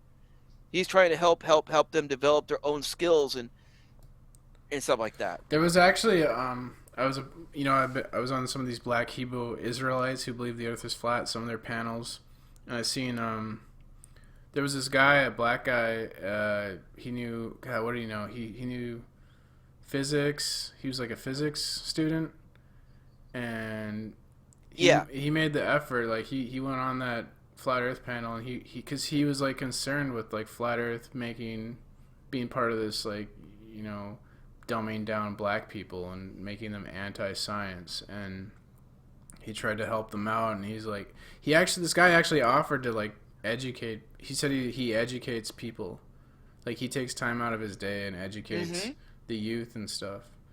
So we need more, like, black people need yeah, more people like that guy. Like, I couldn't believe it. He was setting a really good example. yeah. Well, it's so. I think yeah, that's a great example right there. I mean, he's right. Um, it is dumbing people down. That's what leads to a scientific priesthood. Mm. Because if you look at ancient Egypt and Rome and all these places, like the technocrats were the elite, and they kept the population ignorant, right? Right. Every priestly society did. The Catholic Church did the same thing. Vatican. So in the medieval ages, I mean. So the way you get a technocratic scientific priesthood is by promoting scientific illiteracy among the populace. I couldn't think of a worse psyop than flat Earth, the flat Earth meme on the internet right now, to do that. Yeah, that's Bertrand Russell talks about this in the Scientific Outlook. Here he says the scientific rulers will provide one kind of education for ordinary men and women, and another for those who are to become holders of scientific power. And then he like goes on to explain Thank more, you. but that's yeah. I'm so glad you saw that, Pat. I'm so glad you got out of that flat Earth horseshit, man. I was Yeah. trying to tell you, man. I was trying to tell you. Well, you know what I thought was kind of interesting. I did the occult part of it, like the fact all the planets are gods and shit. I don't know. I was kind of interested in that, and then like maybe the Jesuits are sun worshippers and they wanted to make the cosmology heliocentric, because hmm they're. I mean, that kind of made sense a little bit, but science-wise, not really. And like Yeah. it, the thing about flat Earth, like it did make me realize that I didn't really know. It made me aware of how ignorant I was to science, right? Because like before I started looking into it, I couldn't really debate versus a flat earther. I didn't know how to answer any of these questions. I didn't really know Yeah. why I live on a spinning ball. I just believed pictures, and believing pictures is not really a good, because like pictures can be faked. I mean that Flat earthers say every picture is fake, which I don't agree with, but it is true. Like they can fake the shit out. You can't just trust pictures these days. So I mean, there's some truth to that. Yeah. So I don't know. Well, But yeah, I gotta talk about the moon landing for a minute. yeah. What I do you kind of think? figured something out Do, about the moon do you landing. think it's real or What? fake? Real or fake? I think it's real. Real. But there is faked. I think there is faked footage though, Why would they? Why and would? I think Why would they fake footage if it was real? Did they like to, to, go there and they fuck up the footage so they had to fake it? well, you got to understand that it's not the moon landing; it's the moon landings, plural. Right. There was Apollo 12, 11 through 17. There were about 6 separate moon landings. On the Apollo 12 mission, I came across the website. The Apollo 12 mission, the sun destroyed the camera, and so I think they may have had to put in some fake footage to kind of fill in the space. Like kind of cover up their embarrassing failures. You know, Mm-hmm. to give people kind of what they want, give people something. There's several different reasons why you would want to fake footage. Another reason to fake footage is you don't want to put all your cards on the table, right? I mean, you're playing against an opponent, right? Let's just assume that let's just assume, for the sake of argument, okay, that the mainstream's right and that Earth isn't all just run by one conspiracy, but there really are different nations, that are competing with each other. You wouldn't want the Russians and the Chinese to know what you've got. You wouldn't put all your cards on the table. If you had high technology, okay, you wouldn't want them copying that, right? So you would kind of put out sort of something to divert them. Mm. But there were independent broadcasts that other nations picked up, like I believe Australia did. There were radio signals sent from the moon, indicating that there had been someone on the moon at that time. Okay. But there's another aspect to this moon landing thing. Suppose that fake footage were released to the public, right? And people would pick up on it and run with it, and form a conspiracy culture around it. That would undermine government. Because you mentioned the pictures being faked, right? You mentioned that, right? Yeah. That would lead to an undermining of faith and confidence in the system, right? Now, that lack of faith and confidence in the system could be exploited by powerful people who have an agenda of their own. That's not any more good than what the New World Order agenda is. The New World Order isn't the only malevolent agenda out there, right? There's other people that if they were in power, they would be just as bad, right? Mm-hmm. If not worse, right? So for example, like if you could fake the moon landing, and you could say that the government lied about that, right? Then you could say that the government lied, and you could say that the government lied about the Holocaust. You see, and fake pictures, like Celtic Rebel did that. He said that they faked pictures, and a bunch of people said that, right? So That's the moon awesome. landing was Yeah, that's used. like really. That's smart. Yeah, I like that. The moon landing hoax was used to create the Holocaust hoax, to try to deny. In other words, it was a tool of Holocaust denial. You see, And then Project and then Paperclip, NASA. yeah, who would have been in the prime position to release fake footage, to fake a moon landing and release fake footage? Who would have been in the position to do that? Who was in NASA? Who was mover and shaker, prime agent in NASA at that time? Von Braun. Nazis, right? Yeah. Yeah. See, I call it the moon double hoax. The moon hoax. In other words, that the moon hoax is itself a hoax. When the double of something means the original of something, right? Like a double negative means a positive, right? I'm noticing that it's like with this Mandalay Bay shooting in Vegas. It's like they are almost intentionally making these events conspiracy fodder, like making the guy be on the 33rd Yes. floor and stuff like that. They do that to they're definitely they're definitely like giving the conspiracy people fake red herrings to make them believe in Yep. whatever they want. Yeah. Now, who's been blamed, okay, by the conspiracy culture, including Josh Reeves too? But who's been Josh blamed? Who's Reeves. been fingered and blamed in the moon landing hoax? That he set up a studio, he faked it. Oh, Who was the person? Kubrick. Kubrick, right? Blame it on the Jew, right? But if you go and look at 2001, okay, if you go and look at 2001, okay, the movie was released in 1968. Okay, the Earth doesn't look anything like the Earth in the Eagle photographs of the moon. The Earth in the moon landing footage looks crisp and clear and blue, right? Mm-hmm. Like it's almost too high resolution, right?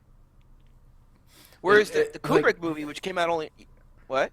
That reminds me of what Elon Musk just said about that launch, where he said it looks so fake, it must be real or something. Oh yeah, I don't know about that, but the moon. Whereas if you look at Kubrick's movie 2001, okay, there are significant differences between the way the moon is depicted in that movie and the way the moon looks in the Apollo landing. The Earth looks different. First of all, the Earth in Yeah. 2001 has a greenish tint to it. It's kind of blurry. But yeah, you would assume though he would be using different technology to fake the moon landing than he did for the movie set or something. You know, they wouldn't do it the same way. Not really. No, because he would have had created this entire movie set for the movie for 2001, and then he would have used that for the moon landing, right? Okay. That would have been cheaper, right? Rather than having to rebuild a whole new entire set stage, do that, right? Yeah. So it doesn't make sense that the Earth would look different in the Apollo footage. The Earth, as seen from the moon, would look different from the Apollo footage than it does in the 2001 movie, but it does, indicating that Kubrick is not the one who faked the moon landing. Right. Now, I divide moon landing hypotheses into three categories: moon minus, moon zero, and moon plus, or moon neutral and moon plus. Moon minus says we didn't go to the moon, we can't go to the moon, the Van Allen belts, the radiation is too strong, we don't have the technology. Moon neutral says we went to the moon, we went to there exactly as the mainstream said it. Moon plus says not only did we go to the moon, but we went to the moon and there's more, because we had to hide some fake footage because there's aliens on the moon, or there's things that we saw there that we couldn't let the public know, right? Because there were UFOs seen on the moon. I subscribe to Moon Plus, that we did go to the moon, but there's some stuff about the moon that we're not being told, having to do with it's the Hoagland view, the Richard C. Hoagland view of it all, which is that is Moon Plus. It's, not only did we go to the moon, but there might be some alien stuff, because the astronauts have come out and talked about UFOs being seen on the moon and so on, right? Mm-hmm. So there's stuff there's being covered up about extraterrestrials and stuff like that. Yeah.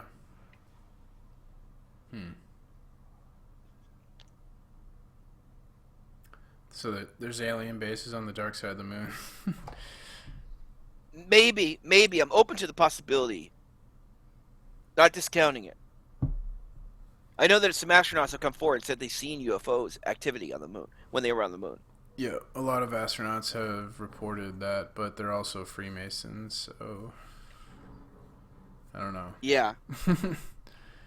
But you'd think if you wanted to hide something, the back of the moon would be a good place, or like the deep ocean.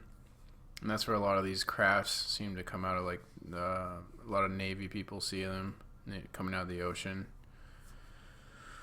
I don't know. I think these crafts, I'm convinced it's government technology. I'm not convinced of alien life being here yet. I don't know. I think that could be a hoax too, because I think they promoted this whole idea of aliens and the UFO it's like the military was covering up aliens and UFOs, but then the military is behind the History Channel, Ancient Aliens. So, Well, this is where weird. I agree with Josh Reeves. Is that Yeah. about Werner von Braun? He said that they're going to try to take aliens who are non-hostile and make them seem hostile in order Oh. to justify a massive military expenditure that we need to fight them. You see, this is alien threat out there. We need to fight them. It justifies a big military budget, an endless military budget, which then leads to the enslavement of humans even more because we need taxes and all that stuff, big government, and we got to take all these taxes from people so we could spend for these military expenditures in order to fight off this alien threat, that's being hyped up, right? So, but it's not that it's blue beam, it's a fake, it's a false flag. It's that they are real. Aliens are real, but they're not necessarily hostile. Some of them may be hostile, but not all of them. Somebody's putting a bunch of alien grays in the chat room. Alien time. Yeah, I don't know. It's fucking tough one. You'd think if we're being told about the universe and the galaxy, yeah, there's definitely aliens. If there's all these like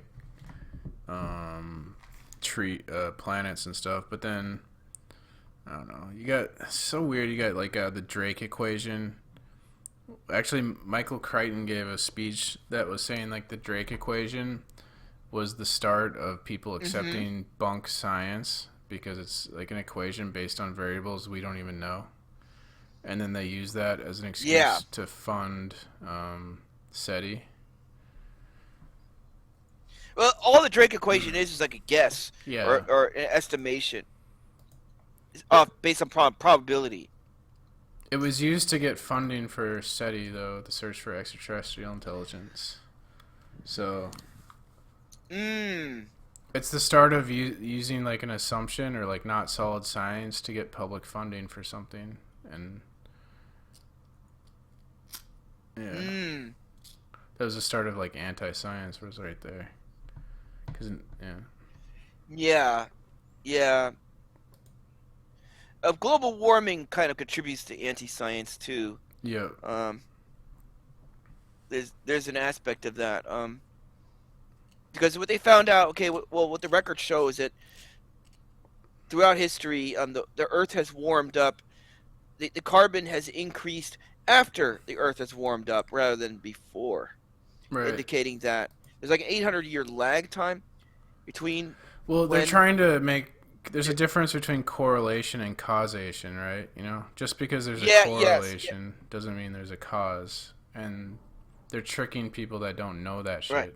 Because, like, they just put up some graph and they're like, see, look, CO2 up and temperature up. They go together. Correlation. There must be a cause and effect. But that's not true. Yeah, well, okay. You take a Coke can, right, from the refrigerator. It's filled with carbon, right? Got carbon bubbles in it, right? Mm-hmm. What happens if you put the Coke can in the sun for a while, let it sit in the sun for a while? It explodes? I don't know. Well, it doesn't explode, but when you try to pop the lid, right? Okay. Gas gets blows out, right? Okay. And then you end up with a flat Coke, right? Oh, okay. Because it's been decarbonated. Because basically, you raise the temperature of the Coke, the carbon gets released from the liquid and put into the top of the can, builds up, and it builds up pressure. So you open up the can, and it goes, and the Coke goes all over the place. That's because the gas is being liberated from the liquid. Okay, Gotcha. What happens is when the Earth warms up, because there is global warming in our planet's history. It's happened many times before there was anything such as cars and stuff, for example. Right. There's been global warming. I mean, the ice caps have melted and frozen many times, right? They've done it cyclically, we have these ice ages, and then we have these interglacial periods, right? Mm-hmm. Okay, when the ocean gets warmed up, the carbon basically gets liberated from the ocean. It gets dissolved, or it gets pushed out of the ocean. You know,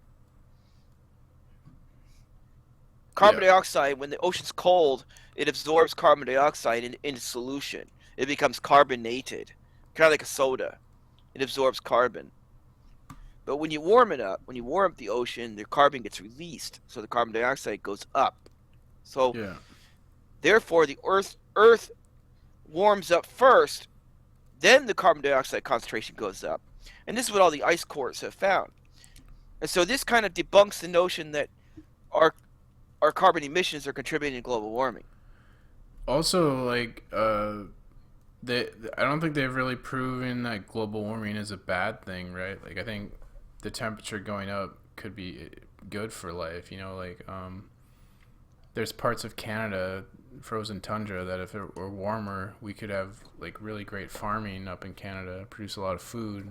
The warmer the area is, the more life there is. You know, there's no life in Antarctica, so Yeah, the problem is, though, now this is what the mainstream says, is that it introduces instability, with climate instability. That's right. true if you have climate stability, but if you have climate instability, then it's not true. In other words, like if it's really, really cold one year and really, really warm another year, and it fluctuates, and the rainfall fluctuates, then you can't farm. It turns into desert. So this little, a lot of it's based upon computer models, which they're very manipulable, right? Very, very. You can manipulate a computer. You can input the global warming scenario and the climate change scenario that scientists are using to justify what they're doing is based upon computer models. Okay, you can set the parameter in a computer model any way you want. You can put in what's your initial conditions. That's when you write out. Do you know what an integral is, Pat? No. Okay, maybe somebody on here knows what it is. Somebody's listening. An integral in math is something. It's a sum over instantaneous values. Like if you take a function and you write out this integral. You take all the, you sum up all the values instantaneously. It's a calculus thing. Well, an integral always has initial conditions or boundary conditions. In other words, like at time x equals 0 or t equals 0, if you follow this algorithm or this equation, what will be the result at time t equals t1 or t equals t final, right? Right. What will be the outcome if you put in this input? What will be the output of that, right?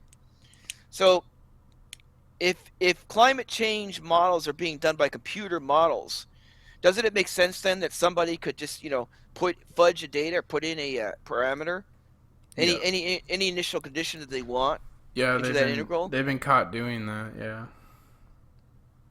Well, then then you would get a result then that would be consistent with what the United Nations wants, right?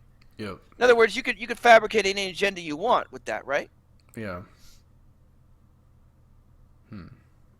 Yeah. Global climate change is obviously a bunch of crap to because if they can well, you know what it is really, it's to get the carbon tax, because I think the one world government needs a tax that they can give to the whole world to fund the one world government. I think that's what it's about. But hey, Rick, it's like 7 a.m. here. Do you want to end this? Yeah. That's good. Yeah. We talked for I do. I'll end it. We talked for like 3 hours. Ed, do you want to say anything to wrap up real quick? Well, yeah, we'll just like what you said about the class versus race argument earlier. I just want to say that in the ultimate, it is, in the final analysis, it is about class. But I just think that we could address the out of respect for what blacks have done for America compared to what they've been given. I think it could be, it should start out with them. But ultimately, it should be for everybody in the end. I just think they should be given priority, that's all. So I'm not against the class argument, okay? I just want to say that. Okay. It's more about respect, Yeah. I mean, yeah, I gotcha. That sounds good. All right. But yeah, fuck, man, haven't heard from you in what 10 years or something. So it was nice to hear Well, your you've heard voice. from me in chat. Yeah, I know. It's nice Yeah. to voice chat though. Like we used to do this all the time, and then we just didn't voice chat for like years. So hopefully, I'll talk to you again before like 5 years or something on voice. But yeah, we should. We'll do this again sometime. Yeah, we should. I really enjoyed talking to you. So, all right. Oh, Well, thank you. thanks I hope everyone. everybody else enjoyed it too. Yeah, thanks everyone for listening. They didn't have a choice. There's nothing else on at 5 a.m. You know. But yeah, thanks right. everyone for listening. Thanks Rick, and yeah, we'll do this again sometime. And maybe we'll have some more. All people. right, you take care. We'll let some other people talk and from the chat. You can meet some of the Flat Earth community people. But yeah, all right. Good night, everyone. All right.